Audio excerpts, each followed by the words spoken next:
Spark the pain, spark the brain, spark the brain, spark the brain, spark the brain, spark the brain, spark the brain. We here. Spark the brain, spark the brain, spark the brain. It's the third round, RPB. I don't know if they ready for this one, man. You gotta switch it up on them a little bit. You know what I'm talking about? Have a seat at the master's table. We ain't asked for no seat. We went and built up our own. You see, it's rather stable.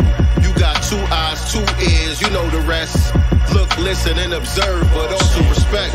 In God we trust. It's obvious. The money ain't the root of all evil, but lack thereof. That's why they deprive you of resources. Why they focus on streams of income, at least 3 sources. We certified, we solidified. And they say they created hip-hop, but all that shit is lies. Cause every element came before the development of what we callin' hip-hop now. It's all relevant to all the topics we gon' touch on. Spoiler alert, as we play this album, ain't no club songs. Boy, that hurt, but this ain't no conscious album. It's just that real shit, that Black God mantra album. I hope y'all feel this. Spark the brain, spark the brain, spark the brain, spark the brain, spark the brain, spark the brain, spark the brain. Spark the brain, spark the brain, spark the brain. Spark the brain, spark the brain, spark the brain. Spark the brain, spark the brain, spark the brain. Spark the brain, spark the brain, spark the brain. Spark the brain, spark the brain, spark the brain. My mind is spark the brain, spark the brain.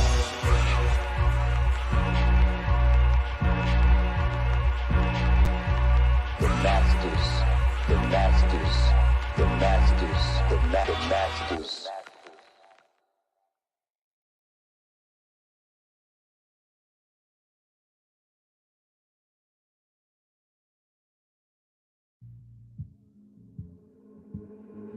Motif alumni. You know, oftentimes, being that we live in a world so dark, we find ourselves searching outside ourselves, trying to find some sort of light, not knowing that the light is inside you.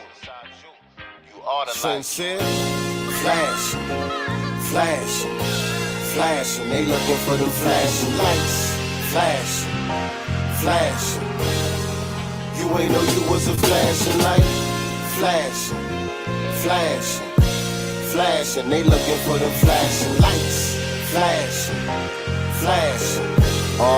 You ain't know you was a flashing poetry in motion, like the trains they spray graffiti on. Early 80s, it was a form of social media. Way before hashtags, text message, emojis, it was brothers who had tags. All facts, you can quote me. In fact, let's take it back further to ancient Kemet, where the blacks' words were hieroglyphics, but to the average person, it's no connection there. They second guessing, said, third eye calcified. They don't see the message clear. Me, I'm just a messenger, homie, don't shoot the messenger. I did the research. You should study your lessons first. Started at block parties, now they just pop mollies. Fell asleep in a Chevy, woke up in a Bugatti. I'm just time traveling, and my mind trapped again. Gotta write it down, let's redefine rap again. She's swerving over the yellow lines, and I don't know who's driving. Some masked man, they told me it was a Jew behind it. Close my eyes and see the madness, time passing, beats blasting. I see police flashing, lights for we flashing, high fashion. Them seats packed and they came to see them flashing lights. I see the madness, time passing, beats blasting. I see police flashing lights, but we flashing, high fashion. Them seats packed and they came to see them flashing lights, flashing. But my light is internal. That's why you see me glowing like I'm on fire inferno. Hip-hop is my religion, that's why I'm true to that.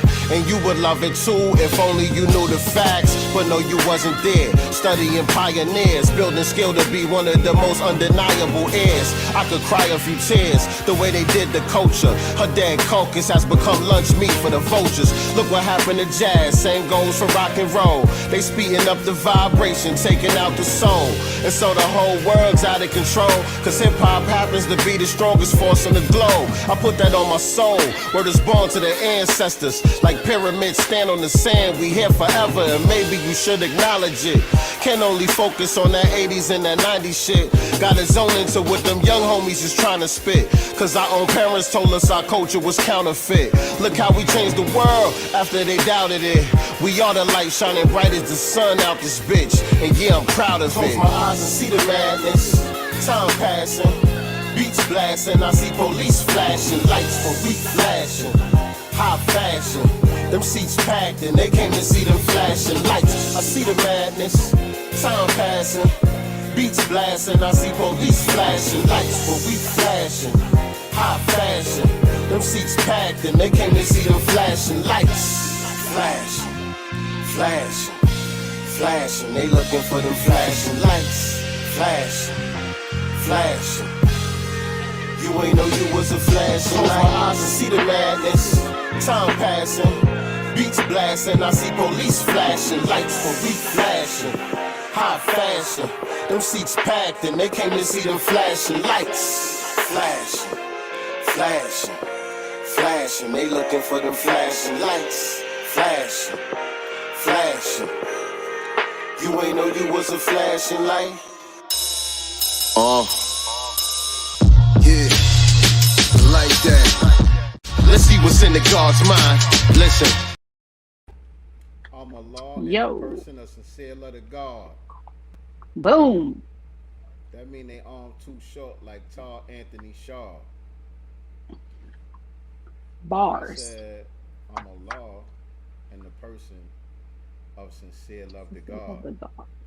Did they catch That that? mean they arms too short like Todd Anthony Shaw. Who know who Todd Anthony Shaw is without using Google? Which I'm one of y'all Googling. know who I'm Todd Googling. Anthony Shaw is? I'm Googling. I said I'm a law and a person of sincere love to God. That mean they arms too short like Todd Anthony Shaw. You can't guess that? Mm-mm. Just based off the line? Just based off the line? Anthony. I said Nope. they arms too short like Todd Anthony Shaw. Come Too on, short. Godcast Too tribe. short. Too short. Ah!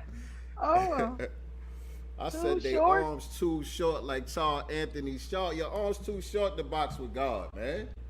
Come on, man. It's layers to this shit, man. You do you listen to music or do you just skim through it? You know I what don't. Man, mean? Peace to the family. Welcome me to get in another here. episode of Sincere Love the Godcast. I am the God Sincere Love, here with my Cali Country co-host, Hey, Nicety Girl in the digital building. what's 2 years good, in the everybody? game. What's going on? What y'all got to say 2 about it? years, y'all. For the longest. Remember, I kept saying like we're like almost at our 1 year anniversary and stuff like that. He's like, no, it's 2 years. Like, I guess time flies when you're having fun. That's what they say. 2 years this month. I don't know what day it was that we did our first broadcast, but it was in October 2021. We did our first broadcast right here on Sincere Love the Godcast together. You know, Together.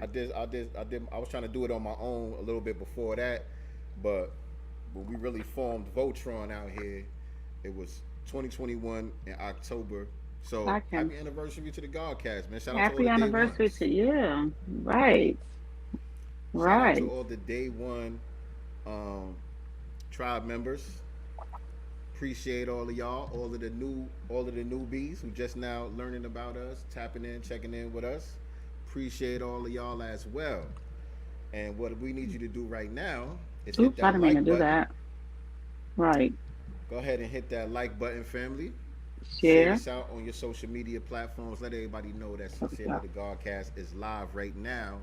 And we about to start debunking these lies even further when it comes to defending hip hop culture and putting the gates up around foundational Black American culture in general, hip hop specifically. We got Fat Joe in the crosshairs today. Fat Joe is a repeat offender. You know what I'm saying? He's a predicate, felonious violator of the foundational Black American code of truth, justice, and equality. You know what I'm saying? Out here spreading these lies, trying to colonize the culture that was created by my family. And the foundational Black American family is in DEFCON mode right now. We are fiercely defending our culture and putting the gates up around our intellectual property and our creations. And so that's the thing that we're going to be getting into for the most part today. But of course, we got a lot of other stories to get into in the news today as we catch up on current events. So salute to the family. Again, share this out. Let everybody know that we live. If you're not subscribed to our channel, you definitely want to do that. You definitely want to You definitely subscribe do. to the channel and make sure you hit the notification bell so you can be reminded whenever we go live with new episodes of Sincere Love the Godcast. Shout out to some chick named Star. That's definitely one of our day ones. Well, right. Day one. Also, my cousin, right? Right. Don't forget that. Well, I Real found family. out that we're actually real family. So, shout out to her. How The crazy power is of that social though? media. It's crazy because we've been talking about that, how social media could be, used for good or bad, right? And the good is, Cast Enterprises has been formed. So we met one another through social media. We've created a children's book series, Seven to Super Hey Roo. If you guys have not gotten volume one yet, make sure you get that now Right. at Y'all gotta get our book. godcastbooks.com. Y'all Get our gotta get book. our book. Volumes two and three should be dropping December-ish for a success day. So be looking out for that. But So in order to Sincere get and this I, book right there we here, go. There go the go CEO. on. There's our Hold on, CEO. Nice. Hold on. Go ahead. Um, to get a book, go to www.godcastbooks.com and place your order today. Also, since I'm the main character, you might want to go on my page, Seven the Super Hey Rule. You can show it to your kids. It'll teach them all sorts of things, money, space, all kinds of stuff that will provide your children with knowledge. There you go. Nice. That's the There you go. CEO, you guys. heard it first That's from my Seven boss. Super Hey Roo. That's And our so, boss. here That's go our the- boss. They go to the website right there for y'all. But go ahead, Nicely, before you were rudely interrupted. That's okay. That was our boss, so I have to, of course, step back when the boss is speaking. Okay, but like he said, make sure you guys, order the volume one is out now. You can get that at www.godcastbooks.com. As I was saying, Sincere and I met through the power of social media, and through the power of social media, we connected with Crown 808, who's the visionary behind Seven the Super Hey Roo, and from there I met my cousin right through genealogy, some chick named Star. You know what I'm saying? So the And it's family has grown so much just from social media. yo, that's the dopest screen name, by the way. Some chick named Star is the dopest screen name Right. going right now. It just flowed into what you just said, like the way that just flowed. It just come to find out. You know what I'm saying? I'm actually related to some chick named Star. Right. You know what I'm saying? Through the power of social media. So, it can be used for good or bad, and for us, it has been a good thing. Like I said, Godcast Enterprises has been formed, children's books, merch, and other great things soon to come. So make sure you are all tapped in, but connect in the right way, through the power of social media. Absolutely. And when I say day one, I'm talking about our very first broadcast that we did. Hmm. Some chick named Star was in the chat. She was I in the think- chat. I think we was already following each other on Instagram or something. I remember her from Dwan B's chat room. Like I kind of got familiar with that screen name through Dwan B's chat room. But the very first broadcast we did on this channel, She was some chick here. named Star was in the chat. So that's the real true day one right there. Right. So shout out to cousin Star, and shout out to everybody else in the chat too, man. I see y'all coming Who up in in there? here. Who in Kid there? Let me Gravity see. and beyond. Shout out to you, What's Kid. that? What's Shane that? Foster. Shane Foster said, I've been waiting all day for this podcast. Shout out to Shane Foster. You know we about to go in. Shout out to my brother Ish. Shout out to my brother Ishmael. Ishmael. Yes, indeed. Cake lady. The cake lady is in the building. And whoever else we got up in here. I know Mama Love will be sliding through here any minute. Right. Shout out to everybody, man. Shout out to the family in the Twitter spaces. My brother Dwan B. I think he's still Dope hosting the space. space right now. Defending Let hip my hop hat culture cricket. right now. You know what I'm saying? So shout out to everybody over there, everybody that's doing their thing. And we absolutely have to shout out our brother Tariq Nasheed. Just put out the trailer the other day for the new hip hop documentary. And folks going crazy. The Hidden History of Hip Hop. Man, the trailer got them shook, don't it? Shooketh. They're shooketh. They're shooketh. It's crazy to me, and I know that, we're gonna get deeper into it, but it's crazy to me how, us just, one, debunking, or correcting some of the untruths out here is creating so much negativity and controversy. It's like, basically shut up and dribble in a way. Like, don't you guys come over here and try to gatekeep. And as a matter of fact, in the space today when Tariq was talking, he said that one of the, I don't know if he's an executive or a manager or something like that from Buster Rhymes or whatever, said that, dang, they're over here trying to gatekeep. Well, isn't that what everybody else does? Right. Why is it that when we do it, there's suddenly a problem? I didn't see that. Again, yeah, you're a guest in the culture, and we welcome guests. Excuse You me. know what I'm saying? Being a guest is not a negative thing. You're just not the Right. founding Why is that fathers. a bad You thing? weren't there. You weren't there at the beginning. Just because you showed up at a party or you were outside, looking through the window or whatever, does not mean that you were 50-50 contributors in, our FBA culture, hip hop. You're not a 50-50 contributor, but you are a guest and you're welcome. You're welcome, and you're all welcome. That's it. You're welcome, and you're all welcome to come get this work. So, if you're not blocked if you're not blocked by Fat Joe, tweet this link out and tag Fat Joe. Tell him to pull up and stand 10 toes down on what he's been saying. He got me blocked on Twitter, but he didn't block me on Instagram yet. So y'all could tag him in my post, my most recent post. I put up the clip where he was um, talking smack in the clip or whatever. Y'all could go tag him in that post, or better yet, put this link on Twitter and tag him and tell him to pull up. Let's do that. Right. All right. And you know what's funny too? Dewan B posted this about a week ago, but he spoke about it again in the spaces today.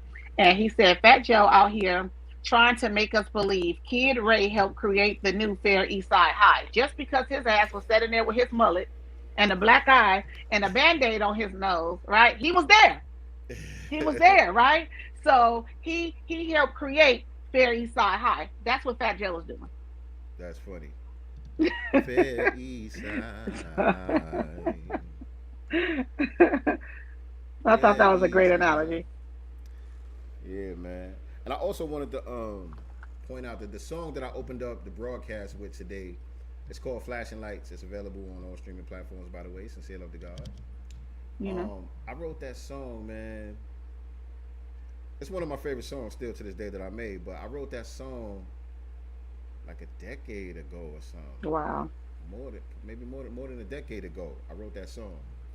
And it's still one of my favorites, like I said, but I opened up the broadcast today with it because it's Right on relevant time. to the topic. You know what I'm saying? I'm talking about look what happened in jazz. Same goes for rock and roll.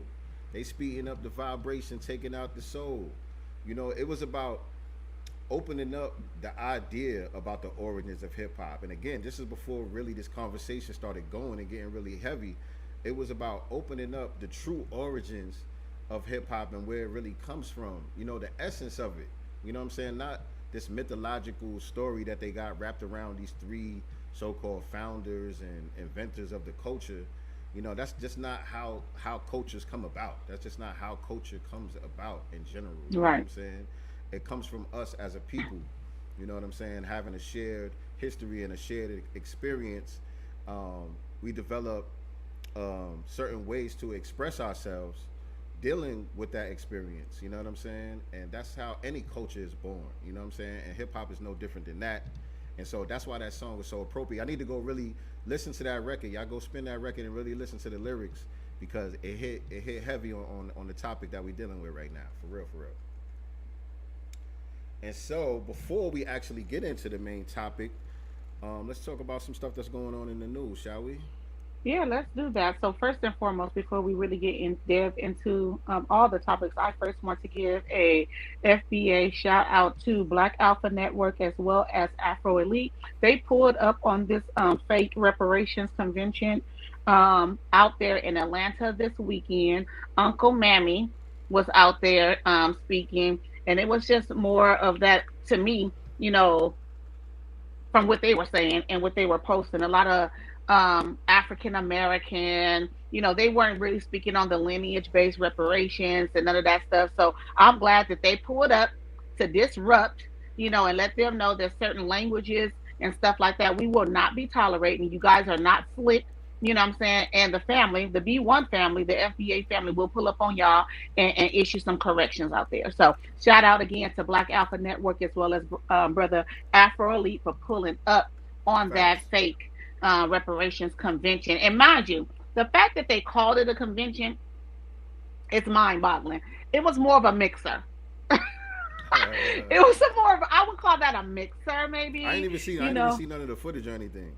Oh yeah, Alpha Elite as well as Black Alpha Network has footage from inside. That was a mixer. It was not a convention, not at all. When nobody up in there like that, like and it was definitely a Democratic, um, let's A vote luncheon. Democrat. Yeah, that's all it was. As a matter of fact, there was a brother on there. Let me just pull up to make sure I get his name. Right. His name is Cam Howard says that we should vote for the Democrats because it's in our best interest, and what we want in return is reparations commission. We don't want no commission. Commission. We're talked all out. Yeah. No, this nigga So didn't. yeah, and as a matter of fact, if you guys are following Afro Elite, he does have video on his Twitter timeline with this Cam Howard talking foolish. That We're nigga not said. That asking nigga for said no what we damn want. commission. What we want in return is a commission. No, sir. No, See, sir. and that's what I was saying. I forgot what the name of the broadcast was, but when we was talking about Robert F. Kennedy when he was on the Breakfast Club, Right. he said it. He said it flat out. He said whenever politicians tell you that they're going to form a commission, that's their way of Saying telling they're you not they're doing going to do that. something without actually doing anything. You know what I'm saying? He said anytime they tell you about they got to form a commission around something, that means they don't intend on doing anything. They just trying to pacify you in order to win your support. That's That's all it. that is. You know what I'm saying? And Professor Black Truth Ben broke that shit down to us years ago about these commissions and these luncheons that these little luncheons that they be having That and all a that. luncheon. So It was a shout out to luncheon. Afro Elite and brother Black Alpha, Alpha. brother Black Alpha, um, standing 10 toes down for the family as far as that. Again, if you got some of the footage, put it in the chat. I'll pull it up. Okay. But All they right. always do that with whenever it comes to us. They do the same thing with whether it's talking about reparations or whether it's talking about hip hop. It's a couple of things that they always do. They always try to all lives matter it. You know what I'm saying? It's not just specifically about black people or foundational black Americans in particular. They try to all lives matter it and make it seem like everybody created hip hop or everybody deserves reparations somehow. These are the type of things that they be always trying to do with that bullshit. But I also, We ain't having it. before we get into the thick of everything, you reminded me because I thought you was about to go there. There was a couple of more announcements I wanted to make here before we get started today officially. Want to wish speedy recovery to our brother. Godspeed. Huh? Godspeed. Yeah, Professor James Small. Professor James Small just Absolutely. had. He's having some health issues, from what I understand. He's out of the hospital. He's home now. And I think he's going to be doing some type of broadcast or a Zoom call or something. Yeah.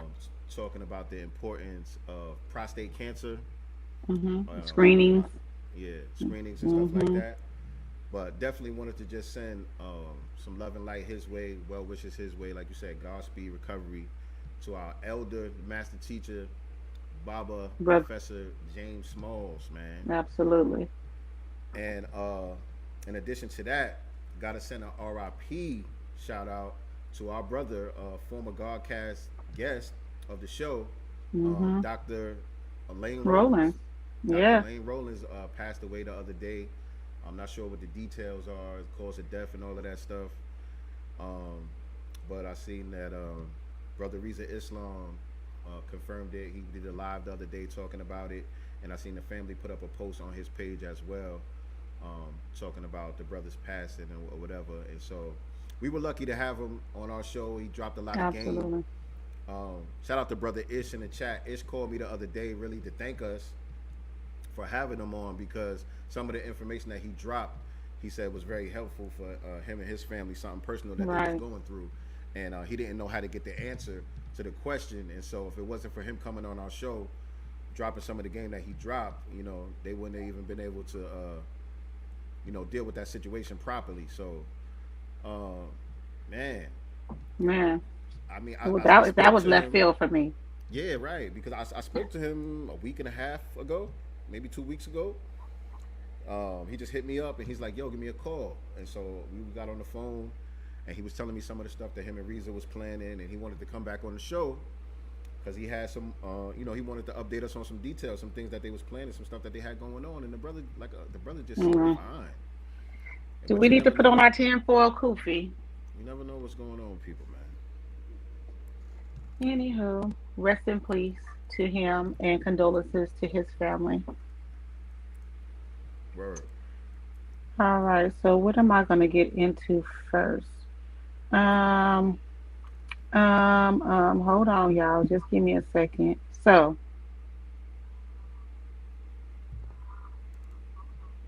okay, let's talk about this. This was on Angela Stanton King's timeline here on Instagram, and she reshared a post from Princess number six, Princess Six. Atlanta mayors is preparing for migrants from the southern border to come into Atlanta.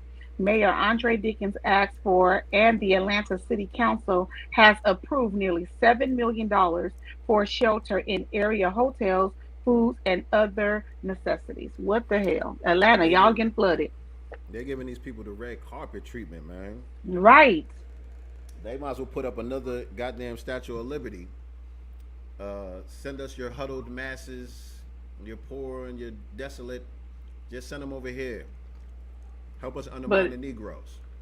you Negroes pull yourselves up by the bootstraps.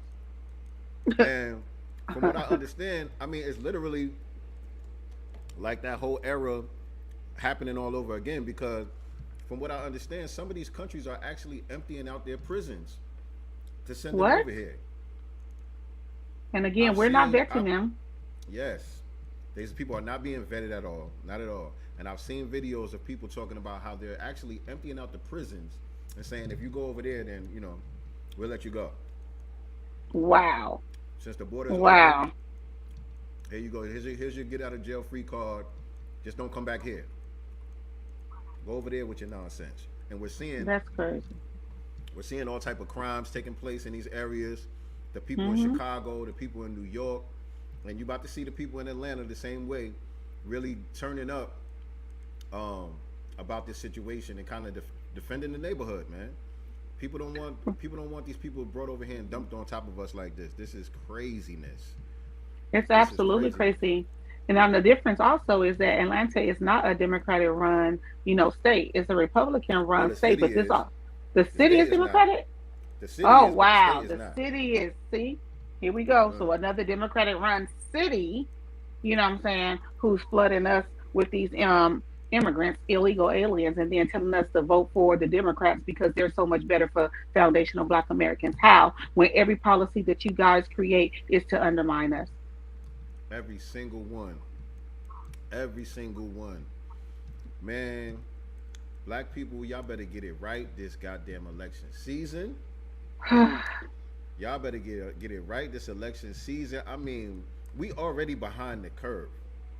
We Way already behind. behind the curve. But if we empower these people right now for another 4 years or whatever, you know It's what I'm death. saying? That's The gonna be various death to terms, us. for real, man. They're gonna eat our lunch. Hmm. They're gonna eat our lunch. It's gonna be a wrap for us, and it's not just about us. Most of us here, in our 30s, 40s, or whatever. But our children, man. Right. That's what the replacement is about. It's about our children. What the future gonna look like for them? What opportunities are Right. gonna be there for them? You know what I'm saying? When they bringing in all of these people to compete with you, and they being given resources, while you're being deprived of resources. Right. You know what I'm saying? So this is real, man. This stuff is real, man. And again, politics is warfare without Warfare without bloodshed. bloodshed. And so we got to go for hours, man. We got to go for hours. We can't let nobody shame us. Talking about our family fought for the right to vote and all of that garbage. That's a lie. That's a Listen, lie. our family fought for us to have access to resources. You know what I'm saying? Our family fought for us to have fair treatment, equal protection under the law.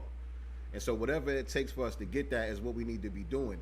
And not voting is not just sitting around not doing anything, because that's a talking point a lot of them like to put out there. Well, Right. y'all talking about y'all not going to vote. If you ain't participating, then you can't complain.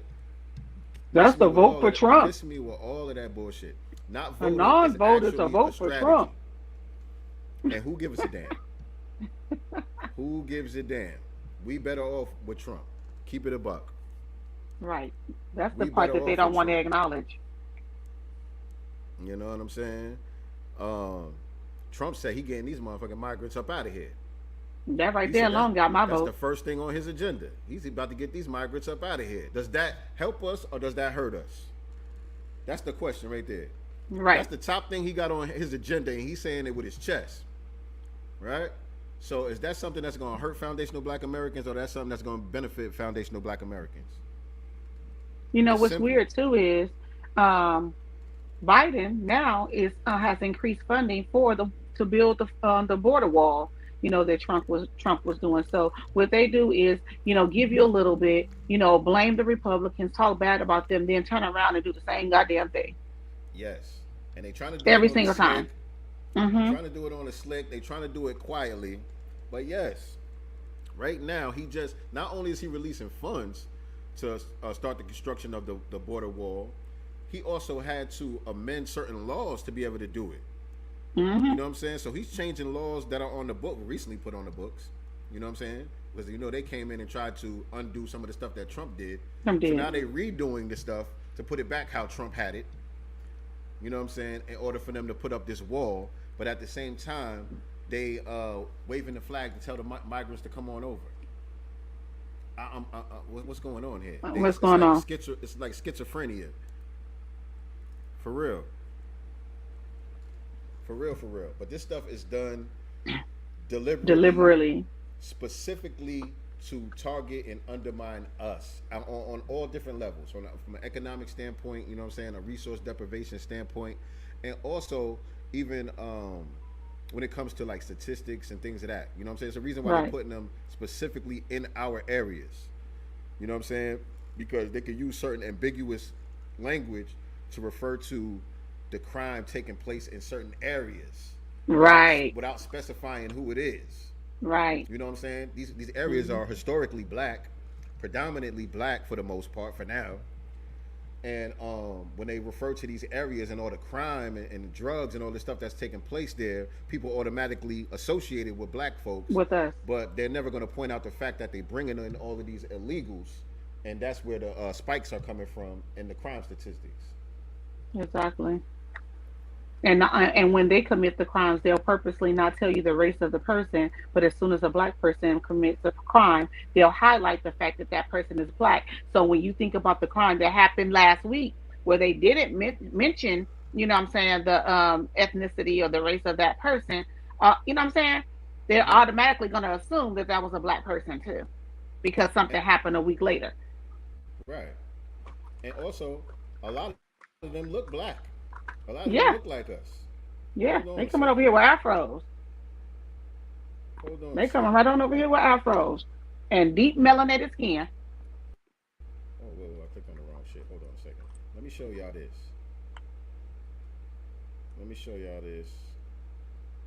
One of these migrants that got arrested for a gun that just got over here, fresh off the damn one of these. Where he get it from? Because these niggas getting flued out and all type of shit now. So I Oh don't yeah. know Oh if yeah. it was a boat, a plane, nigga swam. I don't know how the nigga got here. But hold on, where's that picture? I don't see the picture. Oh, here, go right here. You share this tab. You know what I'm saying? This just look like a light skinned Negro right here. Right. So they That could flashed be one this of my nigga's cousins. picture on the news. You know what I'm saying? They flash this nigga's picture on the news and they talk about South Side of Chicago. People automatically think black, and we have to bear the brunt of the negative outcomes of that. You know what I'm saying? When they start Exactly. using that to justify,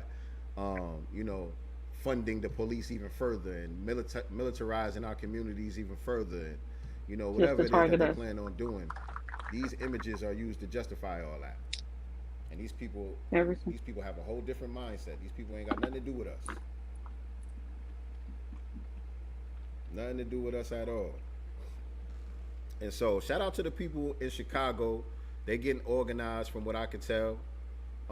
They really making noise and shaking shit up over there about this issue. I seen a little bit of activity taking place in New York. I think they starting to feel it now. It took a little longer, I think, because there's more immigrants there. There's more immigrants in New York. But I'm starting to see now it's getting to the point where they have no choice but to say, wait, what are y'all doing here? Like, y'all taking over some of the school buildings, the parks, the hotels, all of these different spaces to house these people and give them all of these resources and stuff. And you got black people sleeping on the damn train, sleeping on the damn sidewalk and all of that. And winter is coming. It's starting to get cold outside. Right, right. And also, what the foundational Black American family need to do out there, though, in Chicago, is get their talking points right too. You know what I'm saying? Because it's. Go ahead. Sayford said he don't look black. I mean, that can look like a light skinned Negro. He got some That's kink to a his hair. light-skinned Negro.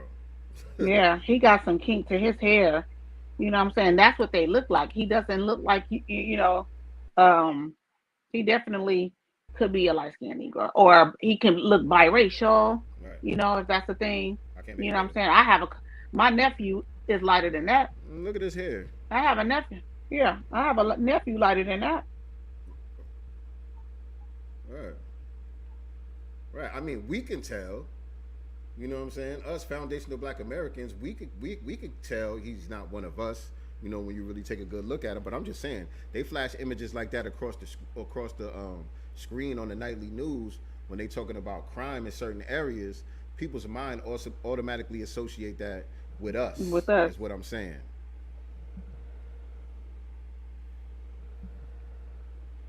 That's what I'm saying. I was trying to find this video where there was this sister out there in Chicago, and she was talking, but she was using all the wrong language when she was trying to make her point, and it's like, you just with the talking points that you had, you just override everything that you were trying to, talk up for the foundational Black American family out there, because she's using those same ambiguous terms. You can't do that when you out here in front of the camera talking to these news stations.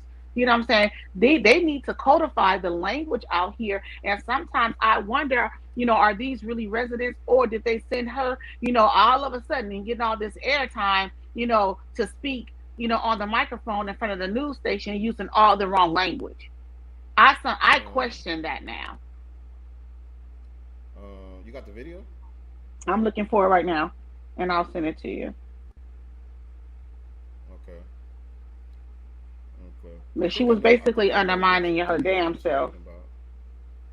I think I know which video that you're talking about, and that could be the case. If you're talking about the same video, I didn't necessarily get that vibe from it, but what I do think is, just based on the circumstances that are being created by these democratic policies, some of our people are waking up naturally. They're having a natural reaction to what's taking place, but they're not really gamed up as far as the appropriate language and notification and all that. That's what I got from some of. I don't know if we're talking about the same video, but I did see one sister out there in Chicago, and it could be speaking about it. Gotta tighten up, though. We gotta tighten up, the language, because you're boxing us in with everyone else with the language. You know what I'm saying? So, and again, it could be that she doesn't, and she may not know, but I'm always going to think the opposite could be true as well. Did they send her to say that shit? Absolutely, because they play the long game, and they play 4-dimensional chess. You know what I'm saying? So everything is suspect. Everything that's off code is suspect. You know what I mean? Sometimes it could be genuine or just, happenstance or whatever the case may be, but we don't have the luxury to assume that. Right. We don't have the luxury to assume that. It's our duty to be on guard about shit like that. You know what I'm saying? Because we know how they get down. Shout out to Breeze Omega in the chat. What's going on, King? What's up? What's up, King?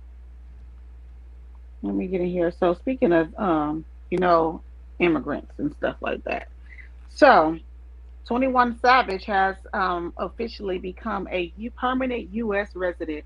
Now, prior to him going to jail a couple years ago or so, who knew that he was from the UK or British? Who knew? Before that, Because I nobody didn't. knew. Before Nobody that, knew. nobody knew. Nobody was supposed to Nobody know. knew. Nobody was That was supposed to know the whole time. exactly. It was like the whole Idris Elba thing. When Idris Elba Or was doing Buster The Wire, Rhymes. Buster Rhymes, that was some shit that he did on his own, just out of shame. You know what I'm saying? He felt ashamed of his own culture. According to him, he said that out Right. of his mouth. He felt just like Burna Boy. He felt ashamed of his own culture. He was trying to act Jamaican. You know what I'm saying? When he was in Britain or whatever. You know what I mean? Busta Rhymes, he felt ashamed of his culture. But 21 Savage and Idris Elba, this was actually a strategy by their handlers. You know what I'm saying? Wow. The people that's controlling their career was like, we got to keep this under wraps. We don't want people to know. Idris Elba said this in an interview when he was doing The Wire. Even when he was doing his regular interviews to promote the show, he had to maintain his American accent because they didn't want nobody to know he was from Britain. And to me, this is just kind of a side note. I believe a lot of shit started with The Wire when it comes to certain agendas being pushed through the media. Chris. One being the tether phenomenon. You know what I'm saying? And also the LGBT shit. You know what I'm saying? Remember, they That had was what I was gonna Omar. say first. Yeah. They had Omar, and they made Omar like a likable character. Like a lot of people like Omar. Like that's their favorite character. You know what I'm saying? They kind of had to look past, you know what I'm saying, the booty bandit shit, and was like, but he gangster though. You know what I'm saying? Right. So that's how they wrote it, and that's how they wrote it in there so that he could be likable. So that way they try to make it cool. And I want to talk about that when we get into the Drake shit a little bit later too. Oh, yeah, that was interesting too. But yeah, so when I saw this headline, about him becoming a permanent U.S. resident, I was like, look out for his ass, stomping for the Democrats this election cycle. Um, Remember, they were talking it about was deporting Trump that him. got him out though. Yeah, and they was talking because they was talking about deporting his ass. Remember Yeah, but it was when he Trump got that locked got up? him out though.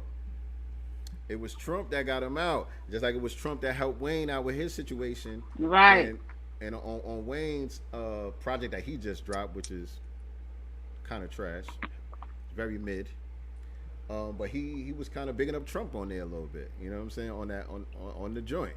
You know what I'm saying? He was shouting out Trump. I'm sorry. When you? Um, I seen a video with Sexy Red kind of shouting out Trump. Hmm. You know what I'm saying? So I'm like, I wonder if they're gonna yank her chain, or they gonna let that ride. You know what I'm saying? Right after you notice right after she did that though, right after she did that, a couple days later, her sex tape, was leaked. Leaked my ass Right. on her own story. Right. It was leaked, allegedly. Yeah. I'm just I saying. ain't see it. I ain't see it. Did you see it? No, I mean, other than what's on social media, I haven't seen the actual tape. I don't want to, but I saw something this morning on social media where she was going in on people talking about, they were complaining that her vagina isn't pink. So she was upset, talking about, well, how the F my, piece supposed to be pink on. I was just like, I cannot believe this is even an argument or a thing. Because first you were kind of crying about the fact that it was leaked. Now you complaining that people are saying that your pee ain't pink. Like, Really? yeah. So Yeah. some chick named Star said they yanked her chain. What happened? What did I miss? What? Yeah. What did we miss, sis? What did I miss? What did Because we I, miss? I was interested to see what was going to be the reaction from the Democrats on that. Because the industry is really ran by liberals. You know what I'm saying? Most of the handlers around these artists, they control by the liberal segment of white supremacy, and so usually they have to push that whole left wing agenda. You know what I'm saying? So when she did that interview, and she was kind of like, "Hey, I like Trump. Bring Trump back and all that." I was wondering what It was like gonna people be have money. the backlash from that. So what did we miss, Star? I Who's saw claiming something. Indian? Is Sexy Red Indian? Oh Lord. Somebody says she's claiming Indian. Is Sexy Red claiming Indian? I saw a post. I don't know who it was from, but they was like, does she know where the money? I guess she was talking about stimulus checks and the unemployment, whatever. Does she know where that money comes from? Da da da da. And y'all not saying that about this, that them, the money that's going to these illegal aliens. What's the difference? Don't get mad because she, said, black people or people in general were making money under Trump. Groceries was not as high. Gas was not as high under Trump. And people did have bread. More businesses were started, under the Trump regime. If we're going to be clear about that. Now, did they all sustain? No. You know what I'm saying? But a lot of black businesses were started under that. So, Yeah, I mean, my whole thing is, I'm not no Trump supporter. of We're course not not. Trump supporters over here, but the thing is with Trump is he didn't target black people. He didn't create policies that was Mm-mm. designed to undermine us in any type of way. He just didn't. Right. You know what I'm saying? Like he just didn't. You know what I mean? He didn't do nothing specifically to help us. You know what I'm Right. saying? And But why should he? the Democrats every week they got a policy that's designed to hurt us in some type of way. Right. And I Every say, week. why should he? Why should Trump have created a policy specifically for us when we voting for Democrats at almost 90%? Exactly. Makes no sense. He catered to his base as he should have. He caters to his base unapologetically, Right. and we're the Democratic base, and we How's that get working out? pandered to. We get pandered to, and we get con games ran on us. That's as far as it goes. Right.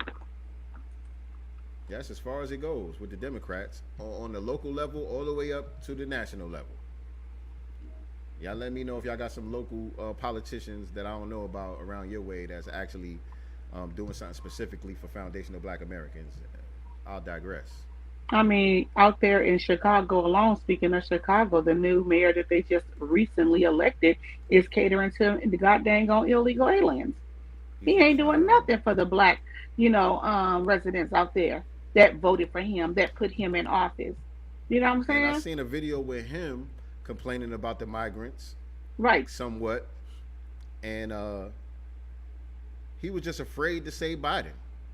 You know, when he was trying to talk Hmm. about these federal policies, I think that was the term he used, or national policies, whichever one of them terms that he used. But he wouldn't point out the Biden administration. Excuse me. Bless you. He wouldn't point out the Biden administration by name. You know what I'm saying? And you could just see the uncomfortableness in his face, and you know what I'm saying? Like he kind of got tripped up on his words on that part. He was trying to be careful with how he said what he was trying to say, because I don't know what they got on these people, but damn, they shook to tell the truth. Well, guess what? The black residents are he's gonna be a one-hit wonder out there because the black people on the grassroots are gonna get his ass up out of there because he hasn't done anything for them. He's created a more hostile environment out there since they want to talk about Chicago crime. He's just made it more hostile by allowing these busloads of illegal immigrant criminals, come over here. We don't know if these are the ones that they release out of prison. You Right. know, out here in California where I'm at, every time we look on the news, there's always some they've thwarted, some fentanyl coming over here, right, from Mexico. And the cash value here, it'd be up in the upwards of $1 billion, or close to $1 billion right here at the Mexican border. Flooding this shit, man. Flooding Flooding this with shit. that synthetic fentanyl all the time on the news. It's like daily at this point. And that's all over the country. That ain't just in LA. That's happening all over the country. Um, But where it's coming from is right here where they're allowing these people to come, the border states, right? the border states. Yeah. Man. Man. So yeah, man, that's something that we haven't covered it too much in detail on this channel, this whole migrant thing. And we touch on it here and there, but I salute people like TD Hip Hop who really been on Absolutely. it, who really been on it, keeping us abreast of every move that they make and don't make when it comes to this situation. And he does just a good job researching everything and pointing out these people's contradictions and all of that stuff. So shout out to TD Hip Hop, man. That's my brother. Absolutely. So I want to give another FBA shout out, standing ovation, applause, like everything to our sister Simone Biles. She has become the most decorated gymnast in history and the first female, black female, foundational black American. They didn't add that, but I'm adding it. The first foundational black American female gymnast to win 6 all around world titles. Shout out to our FBA sister. She's killing the game out And here. and on the what is that thing called? That vote thing? I forgot what it's called. But she did some move that nobody ever did before. And they named the move after her now. It's named after her Right. now. It's called the Simone Biles. Nobody could do it except for her. And I heard she lost the History. other day. I heard the judges robbed her the other day. I didn't hear that. I didn't see it on the news, but my man in the barbershop was telling me that the judges robbed her. Like she did her thing. She's the best in the world. Let me She's the best ever, right? And he said she did. She landed everything smooth. Her whole routine was smooth, but they gave her a low score, and some European girl beat her out. That's what I heard. Yeah, I haven't heard that. I'll have to look that up. I would definitely have to look that up because I can't imagine anyone, outperforming this sister. She's great. Unless she falls or something, you know what I'm saying? And Like she something hasn't happens fallen. where she mess up. You know what I'm No. saying? But if she land everything and do everything the way she's supposed to do it, how you beating her? I gotta see that one. Well, it's the why did I say so rules. You know what I'm Exactly. saying? And that type of sport they could really do that with. Like, you know what I'm saying? Like Coco Gauff in tennis, she doing her thing too. I think she just won like 16 in a row. And then she lost the other day also, you know what I'm saying? Some white girl snapped her winning streak. But the judges can't just arbitrarily give the other person the win in that one. She's gonna have to go out there and beat her. You know what I'm saying? And so I didn't get to see that match either, but I saw that she lost her last one. But shout out to Coco Gauff, man. She doing her thing. All right. So I want to talk about. I lost my little spot here. Sorry, I'm a little Okay, shout slow out to today. BG. BG said I'm new here. So proud of myself for stopping by. I've been looking for this channel and a live from you guys. I'm sharing on my Twitter space. Okay, thank you. Well, Appreciate thank the share. you. Thank you. Welcome to the tribe. All y'all need to share this out right now. Copy the link, share this out on your social media platforms. Let everybody know that we live. We about to go in on Fat Joe in a minute. We gotta catch up on some of these stories in the news real quick though. Just real quick. We covered that. Um, No, we ain't.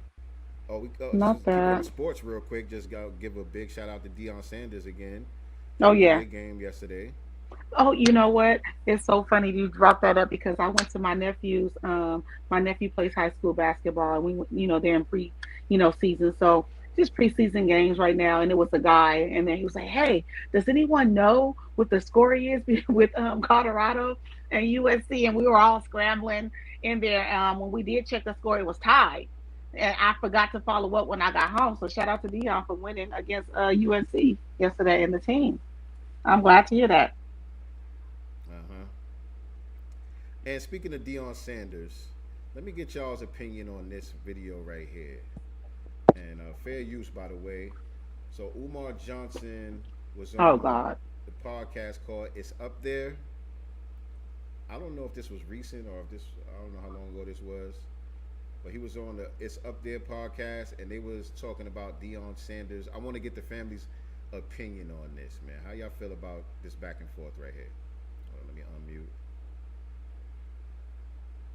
He got his son with him. He is I on a didn't know mission. Deion Sanders was broken poor in the hood. No, not at all. Okay, But then. my mission So- ain't accomplished. You ain't broken poor, but your mission ain't accomplished. Okay. So every day we wake up, we go towards the mission. How is his mission tied to the white college? His mission is tied to success and results.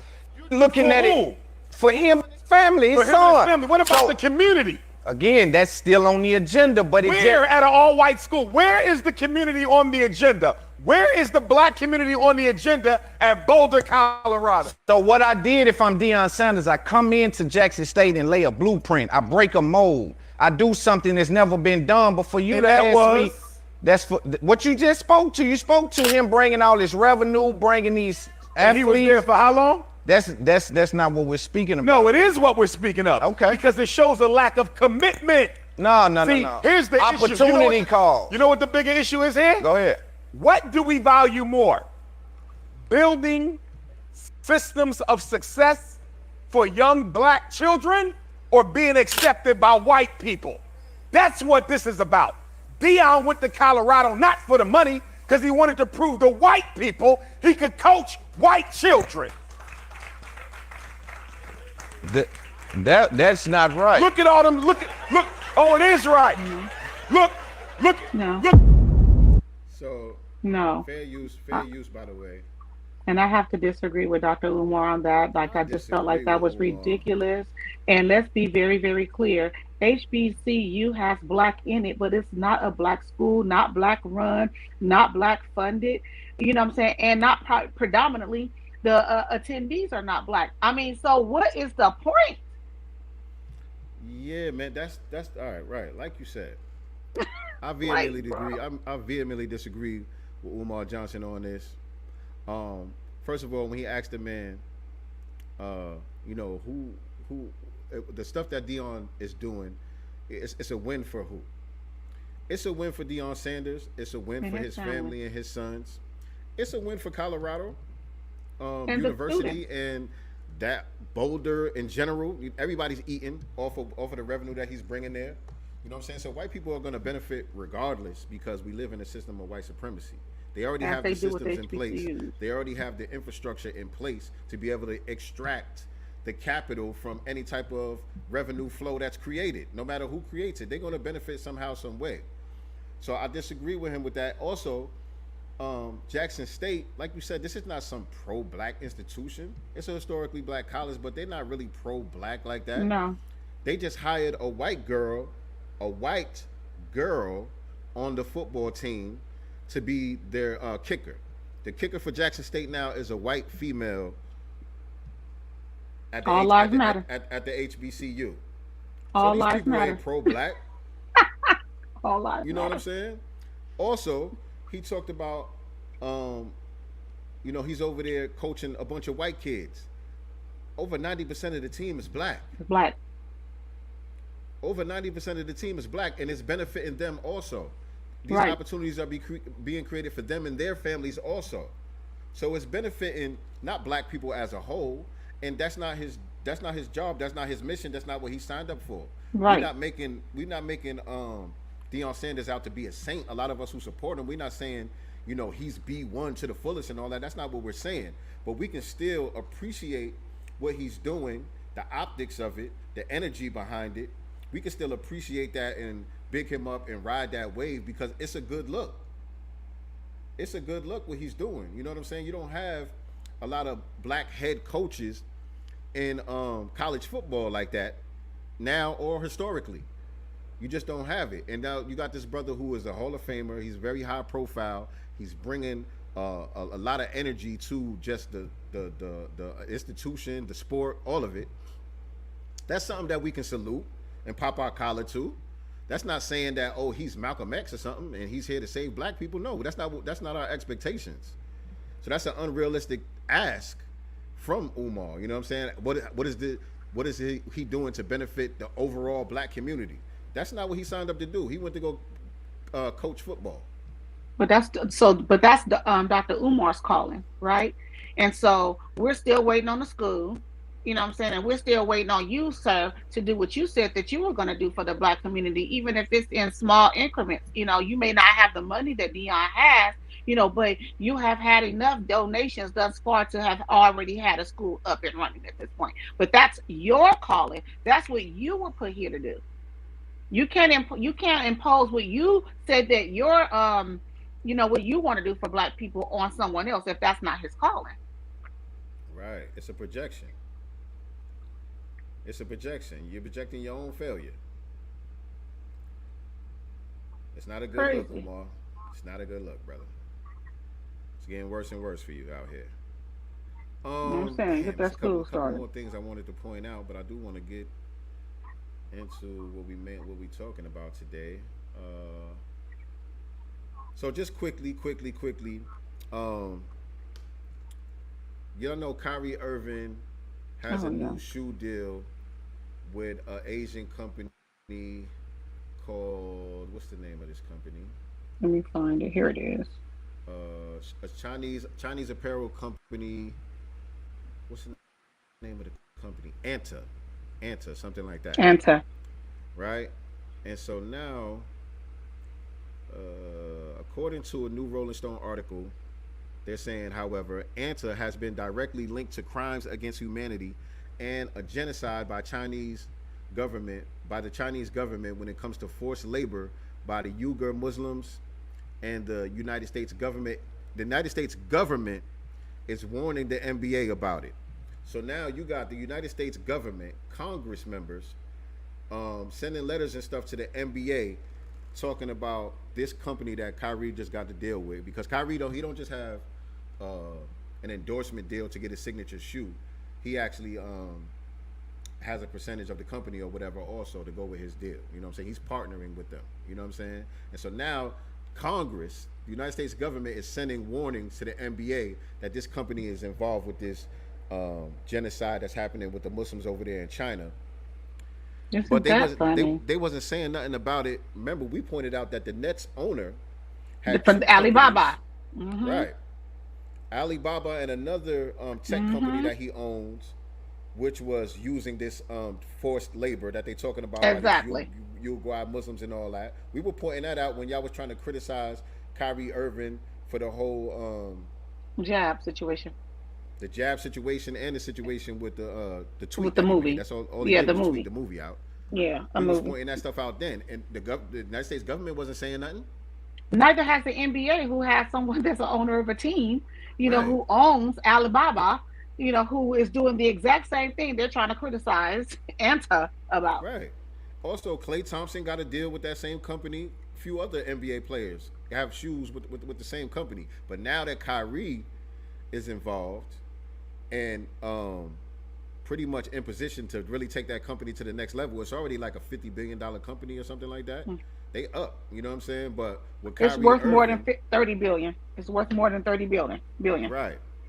But Kyrie is in position to take that shit really, really to the next level and make them a competitor in the sports apparel field. You know what I'm saying? When it comes to the big dogs, Nike and all that. Right. Remember, Kyrie had the highest selling Nike out of all the players. You know what I'm saying? I smell sabotage. Right. Now they want to get involved and start sending warning letters and all of that shit, man. You know what I mean? That's how they play. That's how they play. Now you want to get into the topic, because I definitely want to hear what you think about one what Joe Budden said. I know our main topic, but just in the music round, Joe Budden, what he had to say about Drake, and then Drake's rebuttal to him. Okay. All right. I guess I'll do that first. I'll play the video. I'll play the video first. Fair use. This is Joe Budden on his podcast, giving his opinion about Drake's new album. Drake dropped a new album on Friday. It's called For All the Dogs.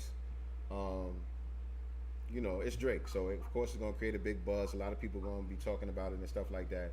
And Joe Budden had some criticism for Drake and his new album. And then I'll read Champagne Poppy's response after. This is like Yachty rapping. This is like he rapping for the children. And that's yo dog, I had to look up how old this was when I finished listening to the album. You are 36. Your birthday is in 20 days. I Googled that too. You only 37 years old. Grown ass man. Get the away from some of these younger niggas and stop these 25-year-olds. I'm listening to the album. Yo, you're a 37-year-old billionaire. I get it that you appeal to the world. Loving about Cole, like my shit is happening in reverse. Like with Cole, he used to rap about kid shit. I'm a grown ass, like real Jersey City. I want to hear how you lost your fucking virginity. And then he started to grow up. And then the rapping sounded like an adult rapping. I'm want to hear adult Drake rapping for adult people. No. This is like Yachty rapping. All right. So how many of y'all actually heard the album? Y'all fuck with Drake in here? I haven't heard the album, but my nephew was all over social media yesterday saying how trash the album is. Listen, I've heard that. I've heard that. Mostly what I've been hearing is it's alright. That's been like the overall sentiment I've been hearing, even from Drake fans. My son is a big Drake fan. Shout out to my son Zelo. He's a big. I think Drake is his favorite artist. Even he said it was mid. He said it was okay. You know what I'm saying? So, you know, not too much rave reviews about the album. I listened to the album. I thought it was cool. You know what I'm saying? It was nothing to write home about. It's Drake. You know, Drake just doing what Drake do. Nothing special. He don't really take a lot of chances with the music. He just sticks to a formula. You know, kind of does the same thing, rinse and repeat over and over again. It's successful. It wins. Do you think that he knows that it was mid? Because I saw something where he was saying like he was basically gonna take some type of hiatus or whatever so that he can focus more on the music. So I think that the reason why he's also doing that is because he's not getting the reception that he thought he would get for this album. I don't know. I don't really. I don't know. That could be the case, but I think Drake's projects in general get this type of mixed reaction. You know what I'm saying? Like Drake is one of those people. Some people love him. Some people hate him. You know what I'm saying? Some people think he's, you know, extremely talented. Some people don't get it. You know what I'm saying? And so I think these mixed reactions often come with his albums, but Drake never really took a break. Drake been non-stop since like 08, 09 in his career. He never really sat down for a minute to chill. So I think he would benefit from falling back a little bit. And just because the thing about Drake, like Drake, you know, there's a machine behind Drake. You know what I'm saying? It's not like, you know, Stevie Wonder or Prince or somebody going in the studio and just creating something out of their mind. There's a whole team put in place to make sure that Drake has the right sound, the right marketing, the right everything. Like his success is gonna happen. It's not, you know, there's no chances being taken here. You know what I'm saying? So it's different with an artist like that. I'm not saying there's anything wrong with that. You know what I'm saying? If the music still comes out sounding good at the end of that process, for me personally, I'm fine with that. I'm just gonna make sure it stays in its proper perspective. You disqualified for certain rankings. You know what I'm saying? You can't be the best MC under those circumstances. You know what I'm saying? But I can still listen to your music and enjoy your music if it's good.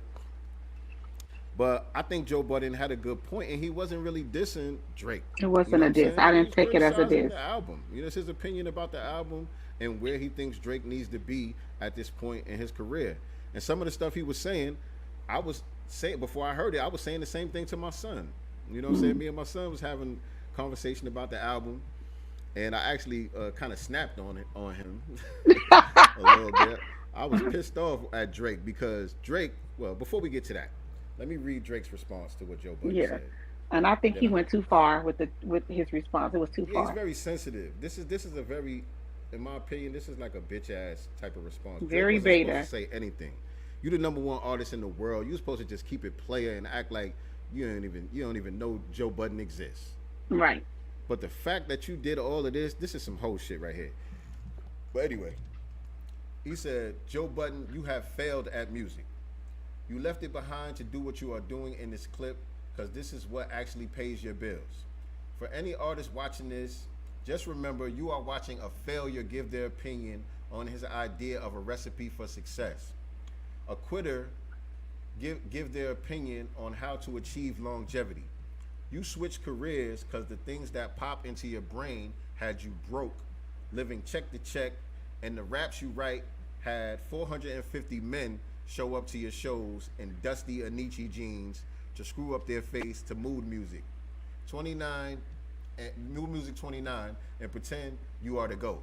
Please, to any artist that's doing what they feel is right, don't let these opinions affect your mindset after the fact. This guy is the poster child of frustration and surrendering. You retired and we never hung up your jersey. We don't even remember your number. We know you for doing this. You withdrew from rap not because you accomplished all you need to. It's because it wasn't working for you. I never want anybody in the generations to think that the whole everybody's entitled to their opinion is a real thing. This man is projecting his own self-hate, and the fact I did and continue to do everything he wanted to do for himself. If you need it put in simpler terms, I own a 767. He owns a modest house and a 937 and flies first class on special occasions. That made no sense. Number one, that was very Drake-ish. You're wearing fingernail polish and and French tips, nigga, and barrettes in your hair. I don't always agree with Joe Budden, but I also think that it's on his platform and as an artist himself. I'm not going to say an ex-artist, but as an artist himself, it is his job to also critique anyone. If he was showing love, you didn't feel, you wouldn't have said this. He didn't necessarily say it was a bad album. I don't feel like Joe Budden said it was a bad album. He's just looking for maturity and growth. That's how I looked at it. I agree. And that's where I was going to, as far as, like you said, with the nail polish and some of the stuff he's doing with his hair and all that stuff. And even in the lyrics. Because like I said, I listened to the album. And so the reason why I ended up snapping on my son was kind of because of that. I realized it after. When I was, when it was happening, I didn't really analyze where I was coming from with that energy. You know what I'm saying? But, as soon as he heard the album, he called me. You know what I'm saying? And I already knew what he was calling me for. And so I answered the phone with an attitude. I'm like, nigga, don't call me with this Drake shit. I ain't even listened to the album yet. I just seen the video that he released like a couple days before. And he had on the nail polish and the barrettes and shit in his hair and all that. And so I didn't even listen to the album. So when my son called me, I just answered the phone like, nigga, don't call me with this Drake shit. And he like, what you talking about? I'm like, nigga, I don't want to hear you bigging up no goddamn Drake, nigga. You know what I'm saying? You know your child. Yeah. And so he like, nah, son. He like, nah, yo, he snapped on this song or whatever. And so I'm just mad about this whole nail polish and all of this shit. So I'm like, yo, fuck that nigga Drake, man. Why you like that nigga, man? You know what I'm saying? I'm like, yo, you need to find somebody else. You know what I'm saying? This ain't the guy. And so I realized after the fact, when I was thinking about it, like, I see that, Drake has to go along with a lot of these agendas. He got Sexy Red on the album. The machine. You know what I'm saying? Sexy Red is not a choice because she's some talented artist that, I just got to work with. He's being told to do this. His handlers are making sure that you do this. You have to co-sign this. You know what I'm saying? And so, since he started hanging with Lil Yachty a lot, he started wearing the nail polish and doing all the weird stuff with his hair. And in the lyrics, he's saying stuff about hanging out at gay bars. Oh, see. On one of the songs, he's talking to a girl. Supposedly he's talking to a girl in the song, but he's talking about, the time I was hanging out with you and your gay friends, or whatever the case may be. And another song, he says something alluding to him being bi. He was talking to a girl, but he was saying she's like one of the bros, so maybe I'm bi or some shit. She a like stud. That So she was a stud. So I'm just like, yo, your man is out here heavy pushing these agendas. You know what I'm saying? Like, I understand, like, he's cool. I like Drake's music and shit. I'm not a Drake hater. Like, I listen to Drake's music and shit. I think he's pretty dope. But I'll talk to you in a minute. But Gotta call a spade, though. Yeah, we gonna call it what it is. I see what's going on out here. I see what you really trying to promote and push on these kids and all of that stuff. And I'm a father. Some of those kids are my kids, and I feel away. I feel a way about it. You know what I'm saying? And so I just wanted my son to have, some type of resistance to it. You know what I'm saying? And I think he got it after we had a good talk and everything. You know what I'm saying? He understand where I was coming from. And he's like, yo, look. You know what I mean? I care about the music. You know what I'm saying? I like the music. If the music is good, I mess with it. You ain't got to worry about your son, switching up. Put no dress on. I got Put you. no dress on. You know what I'm saying? Right. Because that's what I was saying. I'm like, I see what they trying to do to your generation because they using people like Drake to make it seem like it's cool. You know what I'm saying?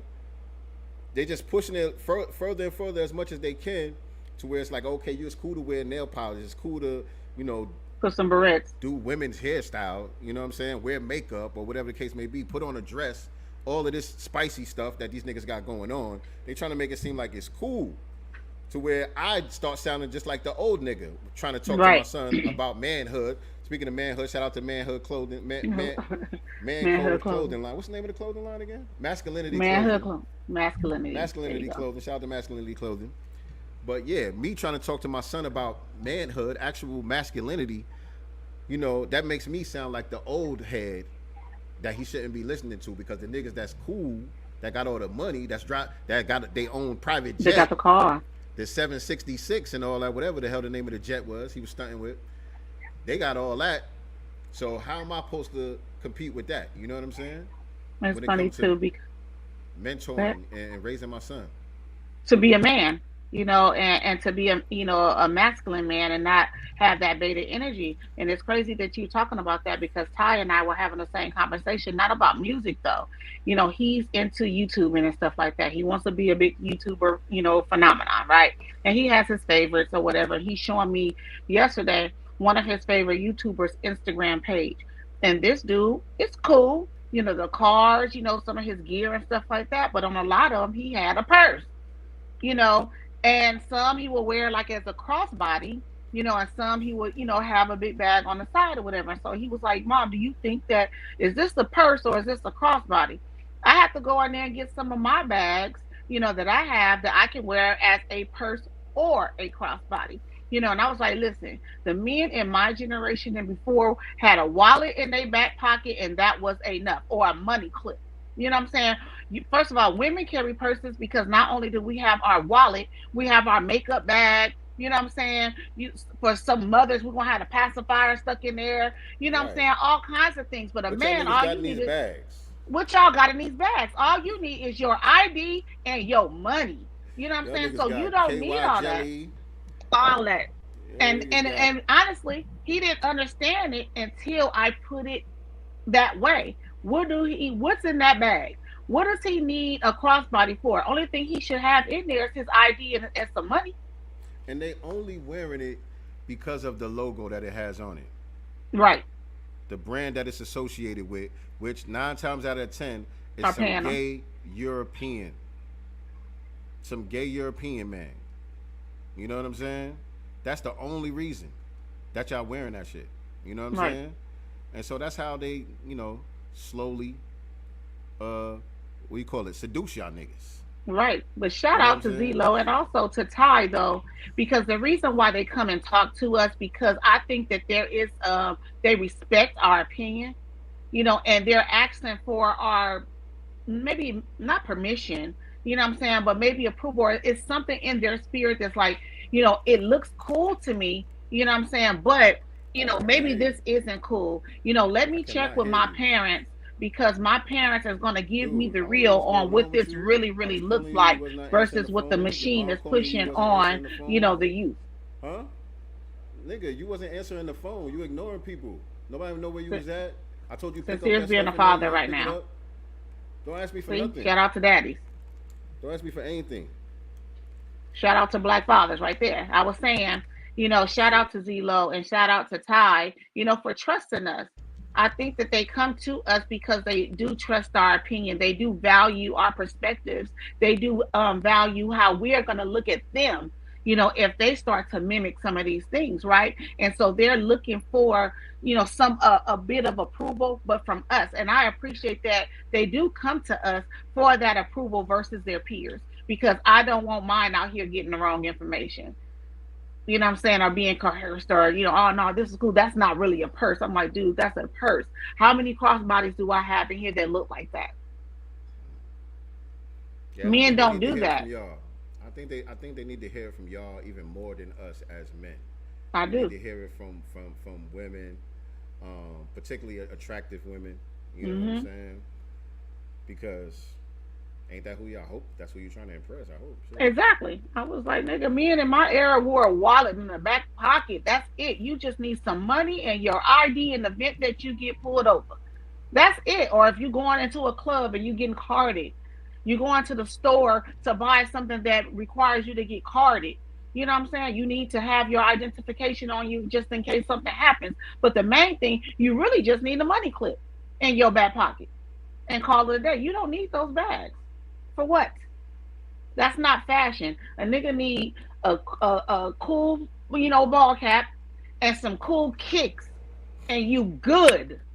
And one thing too, they talked about this in the Boondocks. You know what I'm saying? They had the Gangstalicious character, and the Thugnificent character in the Boondocks, which it basically it showed what's his name,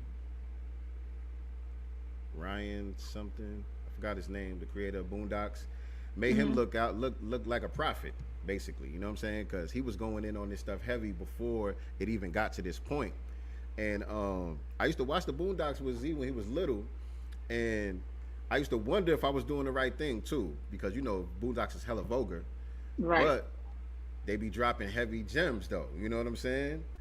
And so I'm like, whatever. You know what I'm saying? You're gonna have to get it the raw way. You know what I'm saying? But I feel like even that helped a lot because he refers back to that a lot. You know what I'm saying? Now, you know what I'm saying? He like, yeah, this some Thugnificent shit. I'm like, yeah. Glad you know. It's funny You know because what I'm last saying? year I bought Ty the whole collection of the Boondocks I love the Boondocks. from Amazon. Yeah, I I love bought that last year. That was my shit. All right, But, so let's get man, on Fat Joe's ass. Let's get in Fat Joe's ass. Fat Joey Crack. Not Fat Joey Crack. Fat Joey Crack. All right, so Fat Joe recently did an interview with the brother from ESPN. I don't know, one of those sports shows. I don't know. I'll which put one it in he's there. on. Yeah, I'm play it on my page. Just because that person. But yeah, what's my man's name? I forgot his name. I don't know his He was name, but I've he seen him was before. like one of the only sports commentators that was kind of defending Kyrie when all of that stuff was going on. Like he was the only one that was talking with some sense at that time. So I kind of respect him, even though he still vote blue man no matter who and all of that type of shit. And this was a softball that he threw at Fat Joe in this interview also. You know what I mean? But Jay Williams, thank you. Jay Williams, this is Fat Joe talking to Jay Williams about Puerto Ricans' involvement with the creation of hip hop. You deal with backlash, right? Because I know recently you made some comments paying tribute to Latino pioneers in hip hop, right? Can you just explain to our audience Give me what my happened? Instagram. Give me my phone.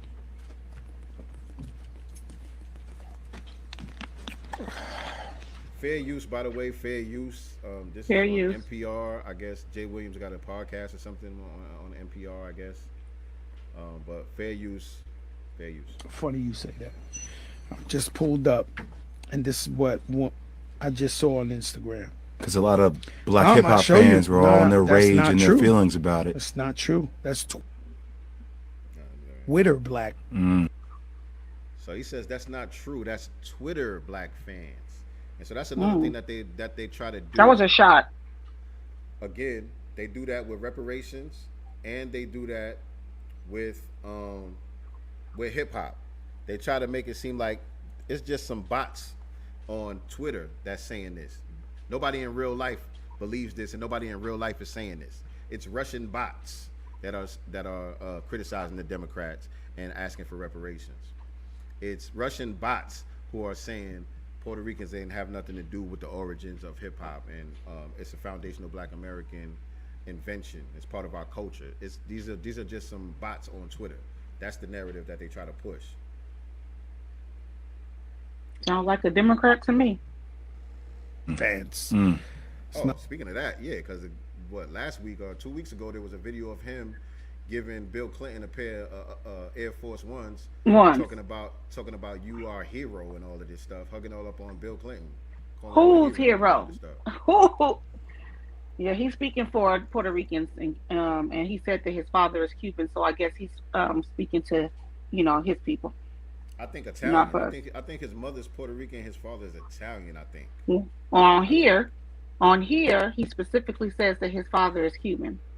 Okay, let me see. Not real fans, bro. I'm not too sure what's real on Twitter and what's not. Not okay. This is the first hip hop movie. Wild Style. That's Charlie Chase down with Crow Crush, one of the first hip hop groups in the world. Charlie Chase is in the first hip hop movie. he had spit a rhyme in that movie. He was in the cipher, right? I think that was Charlie Chase. I think I got the right one. He had spit a rhyme. He was in the movie. He said, I forgot the whole line, but he said, "You might think I'm black by the way that I'm speaking." You know what I'm saying? He's such, and I'm a Puerto Rican. You might think I'm black from the way I'm speaking. So to even say that line is an implication that this is not your culture. Right. Right. Because why would we think you black if this is part of your culture too? If this is part of both of our culture, then why would anybody think that you black by the way that you're speaking? You know what I'm saying? So all of the people that he's names and that he's tried to use to justify trying to crowbar Latinos into the creation of hip hop, Puerto Ricans specifically into the creation of hip hop, all of them have said out of their mouth that they was getting down with us. That it was a black thing and they came outside and got down with us. And they were criticized by their people for it. You know what I'm saying? They was called nigger lovers and all type of shit. All kind of stuff. The anti-blackness that comes from their culture is no different than the anti-blackness that comes from the Anglo society. You know what I'm saying? It's no different. We know how they treat the dark-skinned Puerto Ricans in Puerto Rico. You know what I'm saying? They don't look at us no different when they come over here.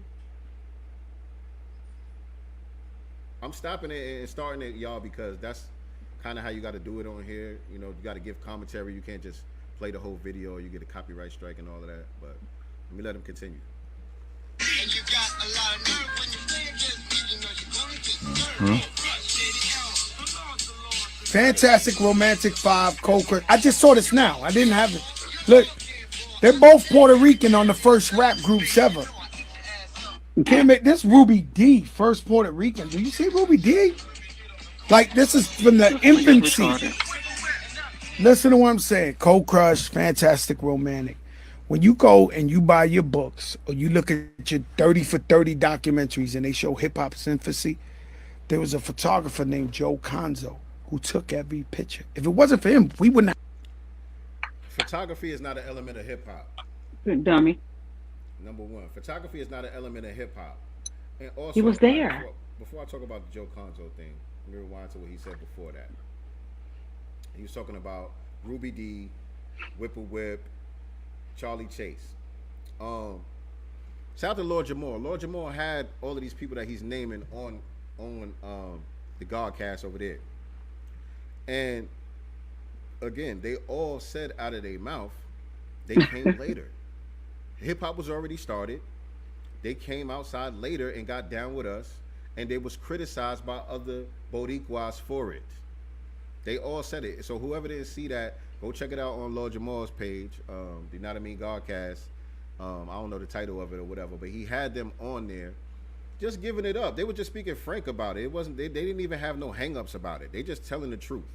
You know what I'm saying? The majority of the Puerto Ricans that was there at the time that they talking about, they're not pushing these lies like that. They just tell the truth. Right. They just say what it is. You know what I'm saying? Charlie Chase talks about, actually, let me play the video. I'll play the video real quick so y'all can see for yourself. Those of y'all who don't know what I'm talking about, y'all can see it for yourself right here.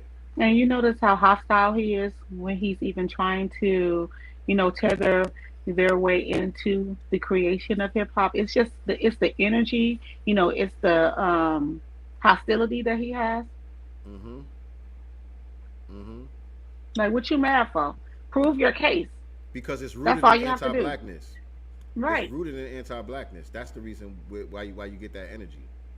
And listen, my mom, who's 75 years old, she said this. She said, "Isn't he only hot because of Remy Ma?" Like, nobody was really checking for him. It was her features, that really, like, okay, maybe he is a cool MC because her features on his albums made it pop more to me. That's in my opinion. When I listen to a Fat Joe song, it's gonna be the ones that Remy Ma's in. And I don't even necessarily feel that way, but I'll reserve anything because I don't even want to sound like I'm trying to defend him at all. You know what I'm saying? But yeah, Fat Joe was never anything special. I'll just say that. He was never anything Period. special on the mic. You know what I'm saying? But here goes the Puerto Rican DJ right here, who was down with one of the first hip hop groups right here, speaking for himself. Let's hear what he got to say. Every time we'd go somewhere, and me and Tony would go together, they would say, hey, they will make announcements, DJ Charlie Chase and Tony Tone's in the house. So people would come over to say what's up to us, but they'd walk over to me and say, yo, Tony, what's up? Because they knew Charlie Chase was bad on the 1 and 2s, but they figured the black guy was Charlie Chase because they... So they heard the mixtapes, and they heard of Charlie Chase, and in everybody's mind, they just automatically assumed that Charlie Chase was a black man. Why? Why did everybody automatically assume that? If it's 50-50, Right. couldn't it be a possibility that it might be a Puerto Rican brother on the wheels of steels? Nobody could fathom that at the time. So he shows up at the parties with his partner, and everybody's thinking that his partner is the DJ, the black dude that he hanging with. Everybody's thinking that's the DJ. They walking up saluting him. That tells you he was an outsider. couldn't picture a Puerto Rican rocking the 1 and 2s the way they heard it on the cassettes. And Tony would say, no, I'm Tony. That's Charlie. And they'd have this stunned look on their eyes like, really? You know, like for real, they don't believe it. They wouldn't believe it until they actually saw me play. And then they... Why is everybody stunned? Why is everybody in shock and disbelief? Because he was a visitor, a guest. Niggas like, oh shit, Poppy got some skills on the wheels of steel. And then, you know, niggas invited him in. Ain't nobody was hating on him. There's nobody trying to say he couldn't spit, he couldn't come to the party. He was dope. That was the only requirement. Be dope. You know what I'm saying? That was the only requirement. So the hate that he was getting didn't come from the black side, saying you don't belong here. You know what I mean? This is not your culture. You shouldn't be here. But it was his people on the Puerto Rican side telling him, what you doing with the niggas? Why you playing that Jungle Bunny music? accepted it then. But the problem that I was having with that was that I was getting a lot of pushback. There was a lot of prejudice in the sense that the blacks were telling me, you know what, man, go back to your cowbells and your music, you know, you don't belong here. And then the Hispanics. I don't believe that. I don't believe that. That contradicts what he said before that. When people found out that it was him on the wheels of steel, everybody was shocked and disbelief and all of that, but he was embraced. You know what I'm saying? But now he's trying to make it seem like it was a two-way street with the racism or whatever the case may be. Trying to make it seem like that went both ways. But whatever.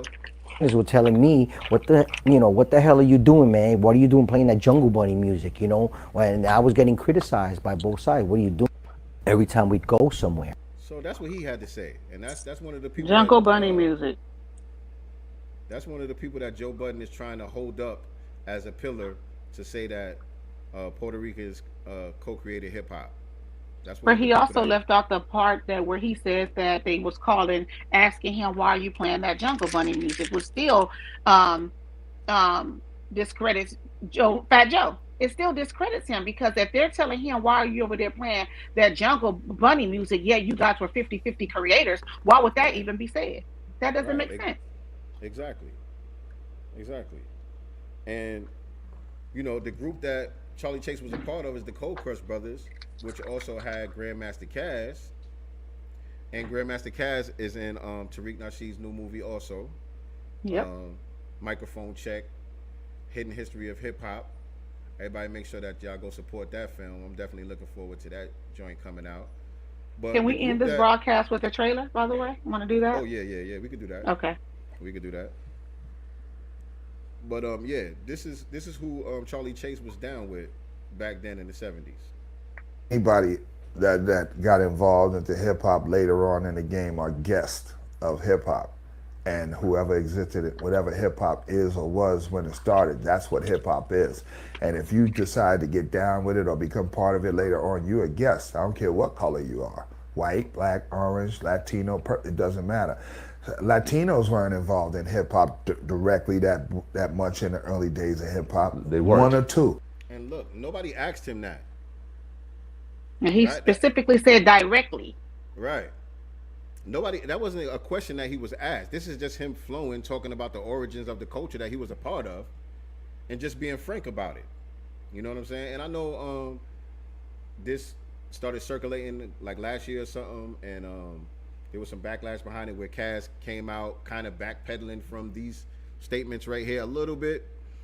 And then he made another video, you know, doubling down again, and he's in the new movie or whatever the case may be. So, you know what I'm saying? The bottom line is, right here, he's just speaking very candidly and just telling the truth about the history. He ain't dissing nobody. He's just telling the truth. Okay. One or two. My partner, Disco Wiz, my first DJ partner in hip hop, he used to beat up people in the street for telling them, why you hanging with them niggas? Why you hanging with Moreno? Well, he was Puerto Rican? He was Puerto Rican, half Cuban. Okay. And we were together every day, like brothers, you know what I mean? Dressed, everything, you know what I mean? And he would always catch flack from Puerto Ricans for being with me, you know what I mean? And he'd knock them the fuck out, you know what I mean? But, so when in like 78, 79, more Latinos started migrating toward hip hop, you know what I mean, as dancing as b-boys and stuff. They kind of changed the whole fabric of the breakdancing thing as b-boys, but it was a gradual thing as far as Puerto Ricans getting involved into hip hop. Puerto Rico was playing congas and timbales in the park while we was playing turntables. All right, so they are guests in the hip hop culture.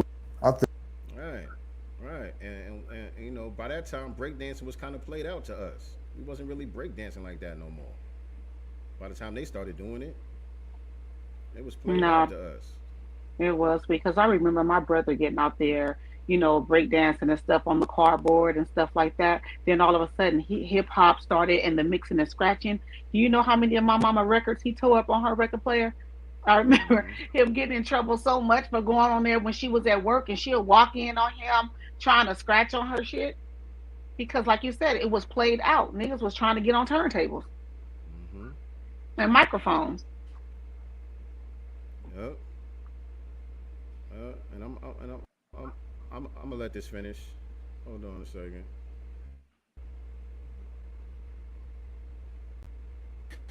Can you just explain to our audience Give me what my happened? Instagram. Give me my phone. Hostility. Funny you say that. I just pulled up, and this is what I just saw on Instagram. Because a lot of black hip hop fans were all in their rage and their feelings about it. That's not true. That's Twitter black fans. It's not Twitter real black fans, bro. It's not. I'm not too sure what's real on Twitter and what's not. Not okay. This is the first hip hop movie. Wild Style. That's Charlie Chase down with Crow Crush, one of the first hip hop groups in the world.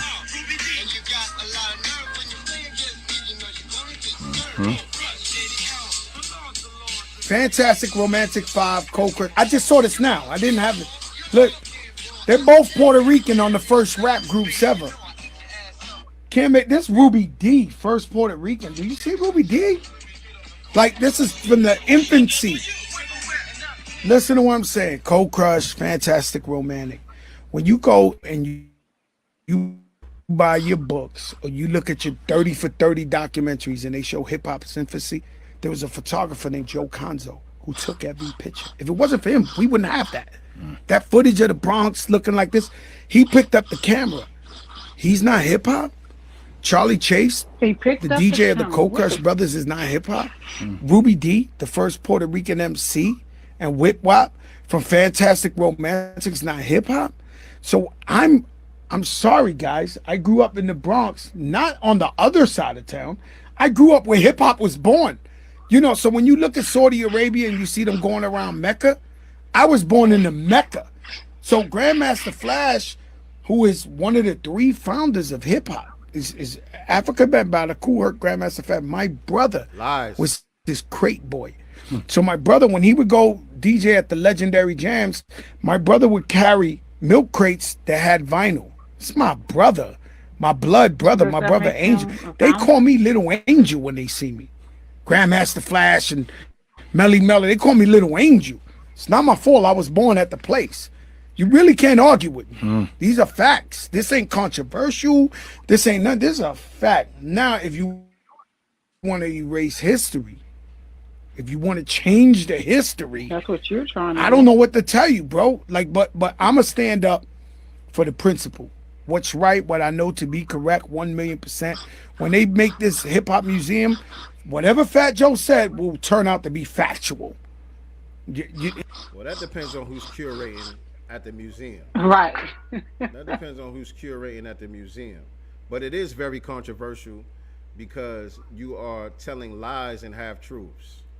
You know what I'm saying? And what I wanted to say about the Joe Conzo thing, as far as him taking pictures, for so-called hip hop's baby pictures or whatever the case may be. The thing about that is, look at it like this, right? Like on here, when we do the Black Business Showcase, a lot of times we'll interview people who are not really active on social media like that, but they want to get active and then they're not really sure how to use social media with their business or whatever the case may be. The thing I always tell them and remind them or wake them up to is that they are the content. You know what I'm saying? If you in your purpose, whatever you're doing with your business, if you walking in your purpose, what you are, the things that you do on a daily basis is the content, right?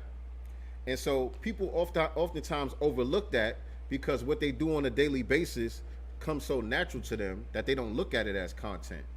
They don't look at it as something interesting that can help them in their business because they're just doing their thing. And so that's the reason why we didn't pick up the camera, is because we were just doing our thing. We're doing what comes natural to us. We're not looking at it like we're creating an industry. We're not looking at it like this is something so interesting we need to show people and tell people about what's going on, because we just doing us. This is just us being our natural, foundational Black American selves. We weren't doing anything new, particularly in the 70s in the Bronx. We weren't doing anything new. This is something that Black people had been doing before we moved from the South On up the to New York and plantation. all of that. We was already doing this. You know what I'm saying? And so we wasn't picking up no camera saying, oh, wow, let me capture this footage. Because we weren't amazed by it like that. It was just something that came natural to us. What's up, son? I put the Mr. Beast logo on a marble. Coming over here interrupting me for that? Also, what stood out to me was when he named the first Puerto Rican MC.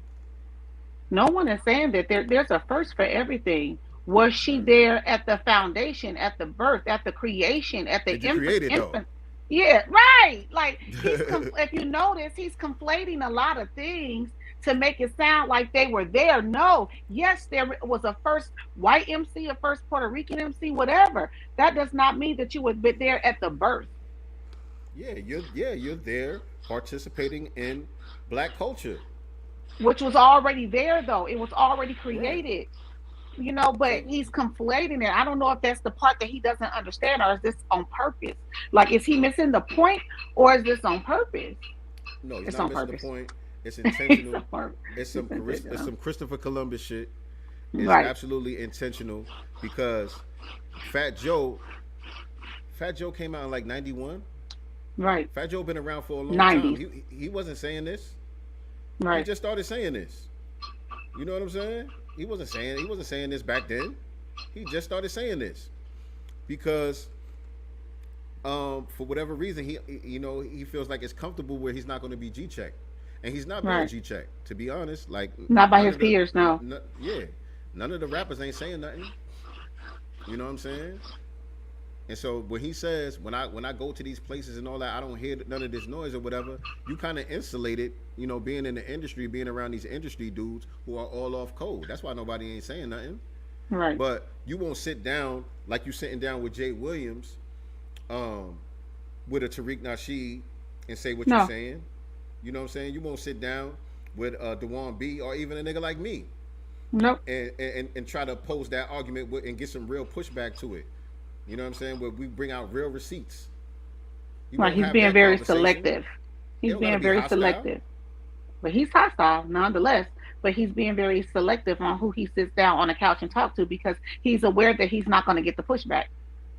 And Right. he can't. And if he get the pushback that he's going to get, the correct information that he's going to get is going to deaden his argument off the rip. And that's a fact. He got many of us blocked on Twitter, especially, who've given him this I'm type one. of pushback. You know, basically just debunking his lies. So ain't nobody trolling him or nothing. We just debunking his lies. And so type of number 7 in the chat if Fat Joe got you blocked on Twitter.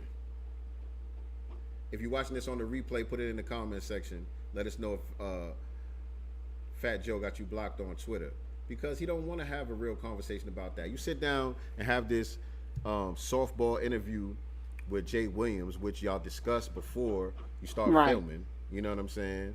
They let you know what questions they're gonna ask, and you already got your answers in the can already, and there's not gonna be no pushback or no follow-up to the questions, you know what I'm saying, to make you stand on and prove what you're saying. You know what I mean? So you go into these safe environments to have the conversation. You ain't gonna come outside for real and talk about this. And wondering how y'all feel about the new documentary right now. You know, And there was a part on here. There was a part on there where he was talking about how, and I'm paraphrasing, like almost like he didn't know that he wasn't black. You know, he thought that he was black the whole time until he went to that other side, you know, of the Bronx, and, you know, blah, blah, blah. And he remembers a time that he was in a car with his dad, who's Cuban and didn't speak any English. And his dad got pulled over and they took his dad to jail because he didn't speak English. And he basically was saying that's kind of how he knew he was black, because his daddy went to jail. And I'm sitting here like, that's very anti-black too, you know, because you associate blackness with, you know, being arrested, you know what I'm saying, something degenerate or whatever, but you don't associate blackness with the creation of hip hop, the creation of blues, the creation of R&B, you know what I'm saying, the creation of goddamn reggae. You know what I'm saying? You don't associate us with all the positive stuff, but you associated your connection with us based off your non-English speaking father being arrested. That was out. I felt a way about that. Right. So the thing is, get your lie and your narrative straight. Which one is it? Is it blacks and Latinos created hip hop 50-50, or I thought I was black and so I'm a part of it too? You know what I'm saying? Which one is it, nigga? Get your lie and your argument straight. You just trying to attach any way that you can to the culture. Look, you've been eating your whole life off of the culture. You know what I'm saying? You rich, successful, your family is straight. You're welcome. That's all. And say thank you. You're welcome, nigga. You know what I'm saying? Even though you didn't create it, even though it didn't come from your culture, you were still able to benefit from it. You're welcome. Right. And we opened the door for you to do it. And we opened the door for you to do. It wasn't hostile. You know, come on, brother. You know what I'm saying? You from the Bronx, you know what I'm saying? What's up? You know, you can flow. You know, you dressing like us. Oh, you can dance. You know what I'm saying? You know our slang, whatever. Come on. You know, we rock with you. Yeah, that's another thing about that narrative with Charlie Chase saying, oh, he was getting it from both sides. I don't believe that. Because if that was the case, you wouldn't exist. You wouldn't exist because we had the power at that time. If black people was actually gatekeeping at that time, you wouldn't exist, Charlie Chase. You wouldn't exist, Fat Joe. You know what I'm saying? Crazy Legs. The fact that you exist is proof that you were embraced. We embraced you. We made you who you are. We said salute to you. You dope. KRS-One is the one bringing y'all out on shows and all that, having y'all break dance and all of that stuff. You know what I'm saying? We embraced you. We showed you love. It wasn't no two-way street with that bullshit. Damn, I want to say unfortunately. Right. At this point, I want to say unfortunately. You know what I mean? Because I feel like maybe we should have been on that shit. You know what I mean? Because we didn't know that we were inviting in hostile colonizers. We didn't know that. You know what I'm saying? Even when you take it outside of hip hop, we just always looked at other people, non-white people, you know what I'm saying? Because we see what they go through. We know that they marginalized. We know that they're, you know what I'm saying, mistreated and targeted. And we just looked at them as being in the same boat as us. And we've always tried to form some type of camaraderie with everybody, not just Puerto Ricans, but with the Asian community. They come set up shop in our community. You know, we go get our nails done, buy the weaves and all of that shit from their stores. At our detriment. Chicken wings and all of that shit that they come in. The liquor stores and all of that stuff. We embrace everybody. The Arabs come in, you know what I'm saying? we embrace everybody and show love to everybody because we look at them as being another oppressed group that we got something in common with. We thought. Not understanding that these people are actually just as hostile as Right. the goddamn white supremacists. Right.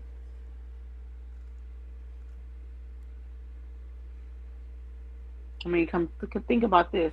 They're out here in California. You have a Hispanic white supremacist gang called the Nazi Lowrider. So that lets you know who they align themselves with. I'm just saying. You know what I'm saying? So here it is, looking at them as, non-black marginalized people, and they're looking at us as niggers with the hard R. It's just like the poor white people, right? Like the poor white trash and all of that stuff, right? The thing that they hold on to is at least I ain't black. You know what I'm saying? They don't mind, you know what I'm saying, being in the situation that they in. They don't get to share the white supremacist pie, you know what I'm saying, with the one percenters and all of that. But they're fine with it as long as they're not treated like the blacks. And that's the same thing that the other people feel the same way. You know what I'm saying? They'll take the marginalization, you know what I'm saying, especially when they come over here because it's better than where they came from. You know what I'm saying? So they'll deal with whatever marginalization they got to deal with as long as they not niggas. That's the overall attitude. And you said something else just a while ago that made me think about earlier in Dewan B's space. Somebody was talking about how we need to have more movies, not just the documentaries and the educational stuff, but just, narrative films, just for entertainment purposes, but that kind of shows the true, accurate depiction of our history, you know what I'm saying? During those times and all of that. And what I wanted to say, I didn't get a chance to speak. By the time I got on the mic, I forgot about it. But what I wanted to say to that was a lot of movies actually allude to the truth of the matter. We just didn't pay it no mind. But when you look at, like, remember Menace to Society when the police beat up Kane and then dropped him off in the Spanish side of town? You remember that? Right, like that right there. The Spike Lee joint. What the hell is it called? Do the Right Thing. So Do the Right Thing. Do the Right Thing. Remember when Radio Raheem was playing Walking down the street. Public Enemy joint, and then the Puerto Rican dude was playing the Puerto Rican music. They was going back and forth about that. You know what I'm saying? It's a lot of stuff in a lot of movies like that where they show you this the real rift specifically between the blacks and Latinos, and that there's not really no strong camaraderie like we thought it was. They've been showing that in these movies forever. We just didn't really pay it no mind like that for some reason. We just kind of looked past it as kind of being like anecdotal, but it's not anecdotal. Like, this is a thing. You know what I'm saying? These people have these conversations in their household. They're told, these negative things about us. So I just wanted to bring out here. So the music industry A&R producer who has been having a hissy fit over the microphone check trailer for the past couple of days is Dante Ross. I'm reading a tweet from Tariq. I see people were thrown off by his name thinking that he was a brother, but this is him, and this is a straight up Caucasian. And after Tariq posted that an hour ago, he just blocked Tariq on Twitter just now. And Star said Fat Joe just blocked her for sharing this link. sharing this broadcast. Somebody saw it. Were you sharing that just now, or are you just reading it? No, I'm just reading it. So an hour ago, he posted a picture of the A&R guy, Dante Ross. And again, that name does sound like, a black name, And so shortly after that, which 1 minute ago, Dante just blocked Tariq, and he just posted the block. Read the what the A&R dude tweeted. Read that.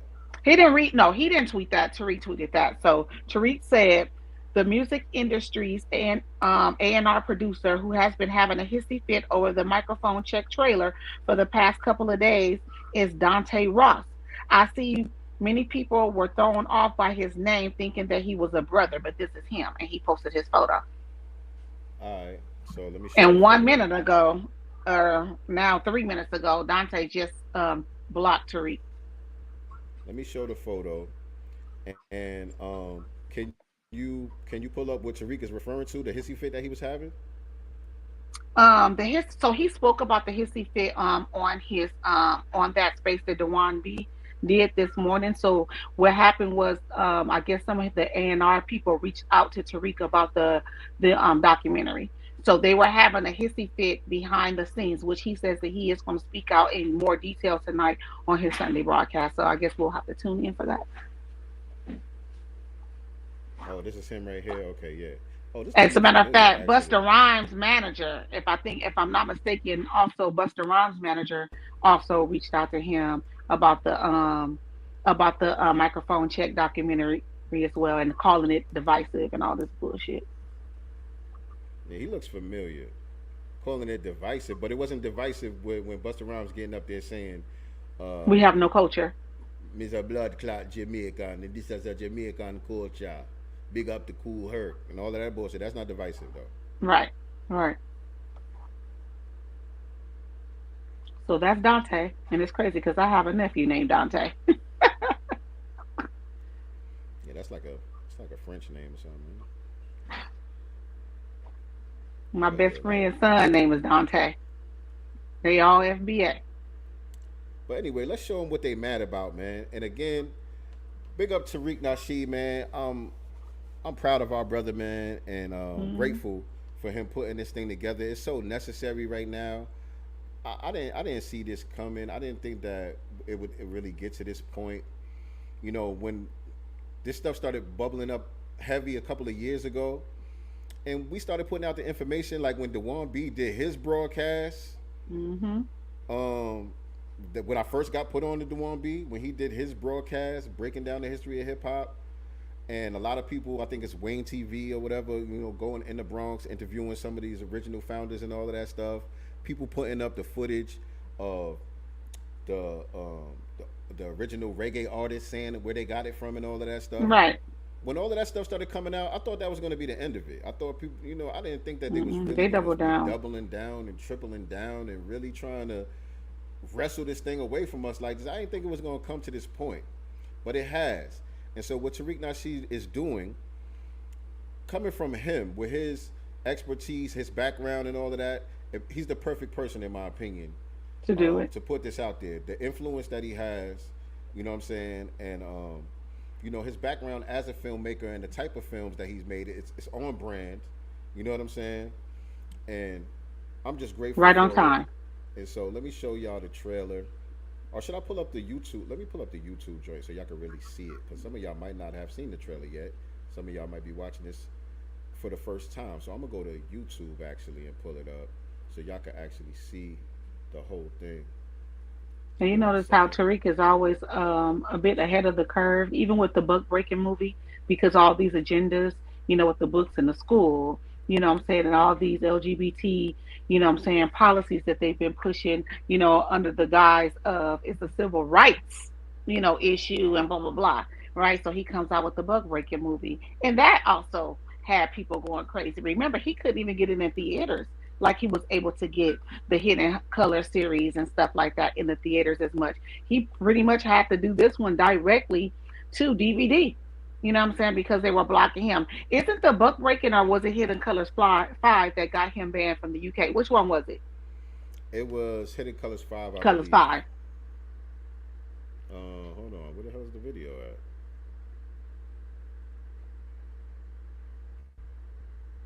What the hell? Did he take it down? I don't know, but it's definitely on Nikki the God's YouTube. I mean, Instagram. If you want to start there, she put the entire thing on her.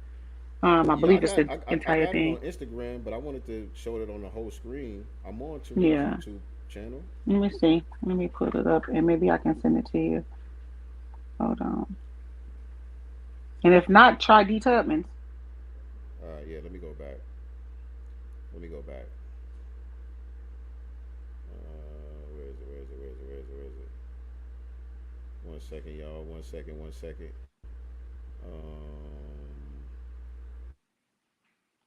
So on hers, I know that she's There gonna it goes she right here. plays Stuff it. on Twitter. Okay. I got it. All right, cool. Here it goes.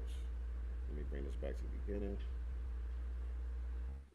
Is it on the screen or no? Not yet. All right, let me Not bring it yet. up. Here it goes, y'all. So this is the trailer for the new documentary film Microphone Check: Hidden History of Hip Hop by renowned film producer Tariq Nasheed.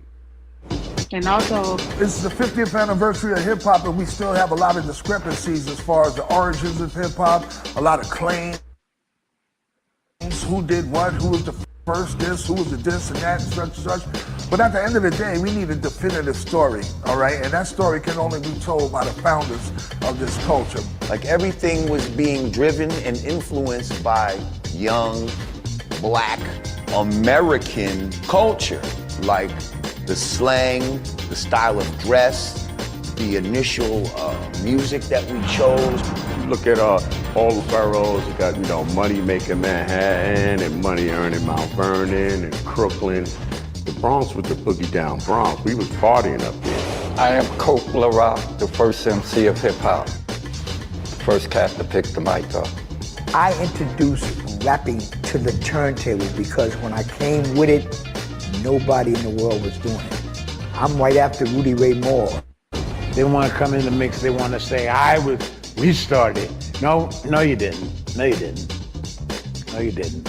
What came to be known as hip hop was solely an African American creation. What would you get out of some Jamaican toast? What is that? I've never heard of a rapper use a Jamaican toast or a Jamaican flow as a rhyme. I never heard of it, and I don't know where that myth came from. My name is legendary King Trixie from the Bronx, BX from the West Side. I am the first break dancer. That narrative that hip hop has had 3 founding fathers, that's been rolling for the last almost 30 years, which isn't true. You don't have just 3 people who created hip hop. Hip hop was created by a number of different people. I am the grandfather, the godfather of the graffiti culture. I am the first element of hip hop.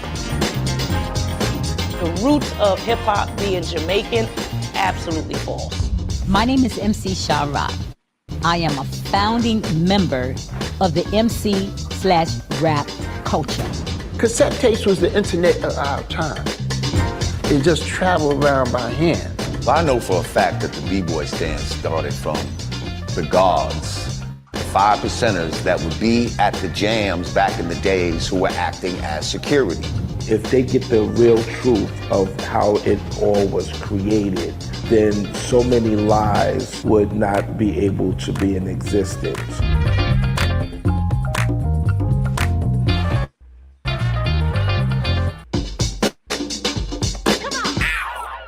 Yo, that shit hard. that is. That was. And I love that he named it microphone check. Because isn't like that's a term that's kind of used in battles as well? Kind of like, or not like you're checking That's the like- mic to see if it's on, but you know what I'm saying? There's more to it than that, right? It's a double entendre. It's a double entendre. Mhm. It's a double entendre. So in one sense, yeah, it's just microphone check, like you checking the sound. But at the same time, the double meaning is it's a G check. Right, You know what I mean? right. Niggas just getting G checked out here. We G checking the lies and the bullshit.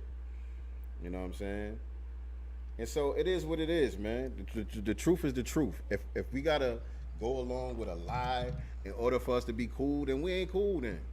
We ain't cool. Never was. We ain't cool then. Yeah. So check, we're check. only That's cool all as it long is. as we're upholding the lie. If we're co-signing the lie. If we just rolling with whatever, Yeah, that shit dead. But you know what? That shit dead. Like they say, being divisive is a good thing. It's not necessarily a negative. And I wanted to play this before we get out of here too, because we focusing on Fat Joe today, and the thing.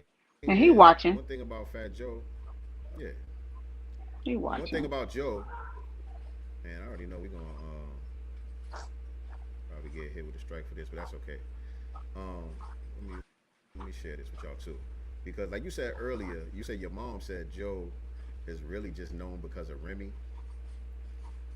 But A big pun. The main thing, the main thing that gave Fat Joe an extension on his career was him putting Pun on. You know what I'm saying? Mm-hmm. And Pun, at least back then, you know what I'm saying? And he not here now, so that's we got to go by that. But Pun wasn't on that bullshit. Pun was very, very respectful, and he was very honest. You know what I'm saying about his position in this thing. And anybody that knows hip hop, that's real hip hop fan like that, that's able to trace like the lineage of people's style and they flow and all of that. Everybody know that Big Pun style come from Kool G Rap. He a direct descendant of Kool G Rap. And when he met Kool G Rap, Pun actually dropped to his knees and kissed the ring and gave it up to Kool G Rap. He didn't try to front like he came up with this shit. You know what I'm saying? Like he was the author of this flow and this style. When he met the real architect, he dropped to his knees. He humbled himself, dropped to his knees, and gave it up to Kool G Rap because that's where he learned it from. You know what I'm saying? And so that's respectful. And also, and there's a longer version of this, but this short clip makes the point. And it got a little bit of music on it, but whatever. YouTube, fair use. One of the lines that made the song so famous is when I go, Boricua, Morena, and what Boricua means Puerto Rican, black woman. That's like my love to the music, you know? My love to thank you to the black people for accepting Boricua. Thank you to the black people for accepting Boricua. Thank you to the black people for accepting Boricua. You feel me? You feel me? That's how you show respect. But Fat Joe said he is black. My thing is, Fat Joe said that he was black. That's how guests supposed to behave. When you go to other people's house, you show respect. You thank the people for inviting you over, man. That was a good dinner. I appreciate you inviting me into your home. Right. You know what I mean? You know, you thank the cook. You know what I'm saying? You show respect. You don't put your feet up on the furniture and all of that. You know what I'm saying? So that's how you do it. So shout out to Big Pun, man. And my thing is, Fat Joe is supposedly so close to Big Pun, so I'm sure he's seen this video many times. You know what I'm saying? That was his guy. You know what I'm saying? And let's also, and let's also make mention that, you know, when they did something out there in New York, and I'm not sure if they named a street after him, they did something the last couple years or whatever, and Fat Joe and none of the people that so-called loved him showed up. And remember, Big Pun's sister put Fat Joe and a lot of these other people on blast. You know, where's the love, Joe? I think that was because of some beef shit. You know, like, you know, everybody that was down with each other at that time ain't really down with each other no more, and so I think it had more to do with that. That's his brother, you know what I'm saying? I don't doubt that he have, you know what I'm saying, real love for Pun, you know what I'm saying? But I think he just didn't show up because he didn't want to bump heads with certain people that was going to be with there. The family, because it was just really the family. No, not really, because you had some of them old Terror Squad niggas that was out there too, and they made videos after the fact too, calling Joe out for not being there, but they just wanted Joe be there, probably so they could press him or something. You know what I mean? Make it get pressed, you know. Show up though. I'm not saying that to defend your punk ass, Joe. You know what I mean? You should have pulled up anyway. You should have pulled up anyway. I'm just saying, this your guy. That was a big moment.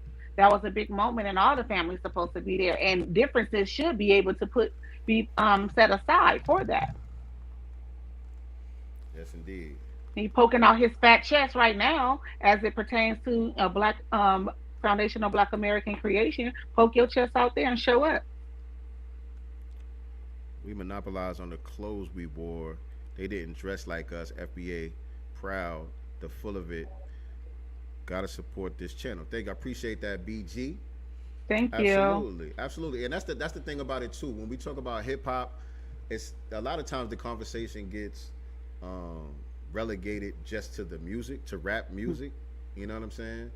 But when we talk about hip hop, we're talking about a full-on culture. Just the way that we dress, the way that we walk, the way that we do things. Remember they talked about the b-boy stance and all that stuff on there? Right. All of the nuances, the mannerisms and all of that stuff, all of it comes from us. All of it comes from us. It's a natural thing when people migrate somewhere for them to have to amalgamate with the native population that's already there. Right. We already laid the groundwork. We're not gonna start doing what these new people do, they're gonna start doing what we do. You know what I'm saying? We showing them how to navigate this environment. You know what I'm saying? And so why would we start picking up on what they doing? That doesn't even make Makes sense. no Like sense. that. I Especially mean, when come our on. history is so rich already. We already got so much rich, lush history that got us to this point. You know what I mean? Why would we look to some outsiders just moving in the neighborhood for anything? Right. You just got You know what I'm here. saying? You haven't found your way around the land yet. You don't know your way around yet. Right. Right, man. Y'all gotta cut it out. Y'all gotta cut it out. But we're gonna continue to beat the drum. We're gonna continue to put up the gates. Just like Biden doing down there at the border. Right. Right. Hey, you can't blame Trump no more. But You we ain't playing know. both sides. We ain't playing both sides though. We ain't putting up a fence on this end and letting them in on this end. Nah. We Right. putting the gates up Nah. all around All the the way culture. around. And everybody gonna have to show some respect, man. Yeah, Period. you in order to get in, you gotta knock on the door. Ring the doorbell. Who goes That's there? it. You're right, period. And you're gonna put some respect on it. Who the hell goes there? But yeah, man, we covered it. We covered enough, man. It's about time to get up out of here for today. Appreciate everybody tapping in with us this afternoon. I might comb my hair for y'all next week. Hope everybody has a productive week coming up. Yes. Check us out on Wednesday Yes. for another episode of the Black Business Showcase. This is the FBA Expo Vendors Edition again. We're going to have RYG Technologies. RYG Technologies. He was a vendor there at the FBA FBA what was it? The FBA Black Business Expo in Dallas. My apologies. So we will have the Vendors Edition again coming up this Wednesday, 6 p.m. Pacific Standard Time, 9 p.m. Eastern Standard Time. Wait, so you mean it wasn't just T-shirts and incense? No. That was vended. No, on no, there? no. You said Oh, NY no. Technologies. What you said? Yeah. RYG Technologies. Oh, because we had tech companies at the Black Business Expo. Mm-hmm. Oh, okay. Yeah. I thought it was. Yeah. I thought it was just niggas with T-shirts and incense and oils. And oils and some body butters. Yeah. Mm-hmm. Nope. Oh, okay. So it's So make sure you guys are tuned in again Wednesday, 6 p.m. Pacific Standard Time. That's Cali time. 9 p.m. Eastern Standard Time. 8 p.m. if you're Central Standard Time. Make sure you guys pull up, show some support for the Black Business Showcase. Absolutely. Appreciate y'all, family. That does it for today's episode of Sincere Love the Godcast. Appreciate y'all tapping in as always. Always remember, family, we are not the master teachers, but we are the master students and signal boosters for the voices of the new black media. With that being said, we are out of here. Peace and black love. Yeah, like that. Let's see what's in the God's mind. Listen.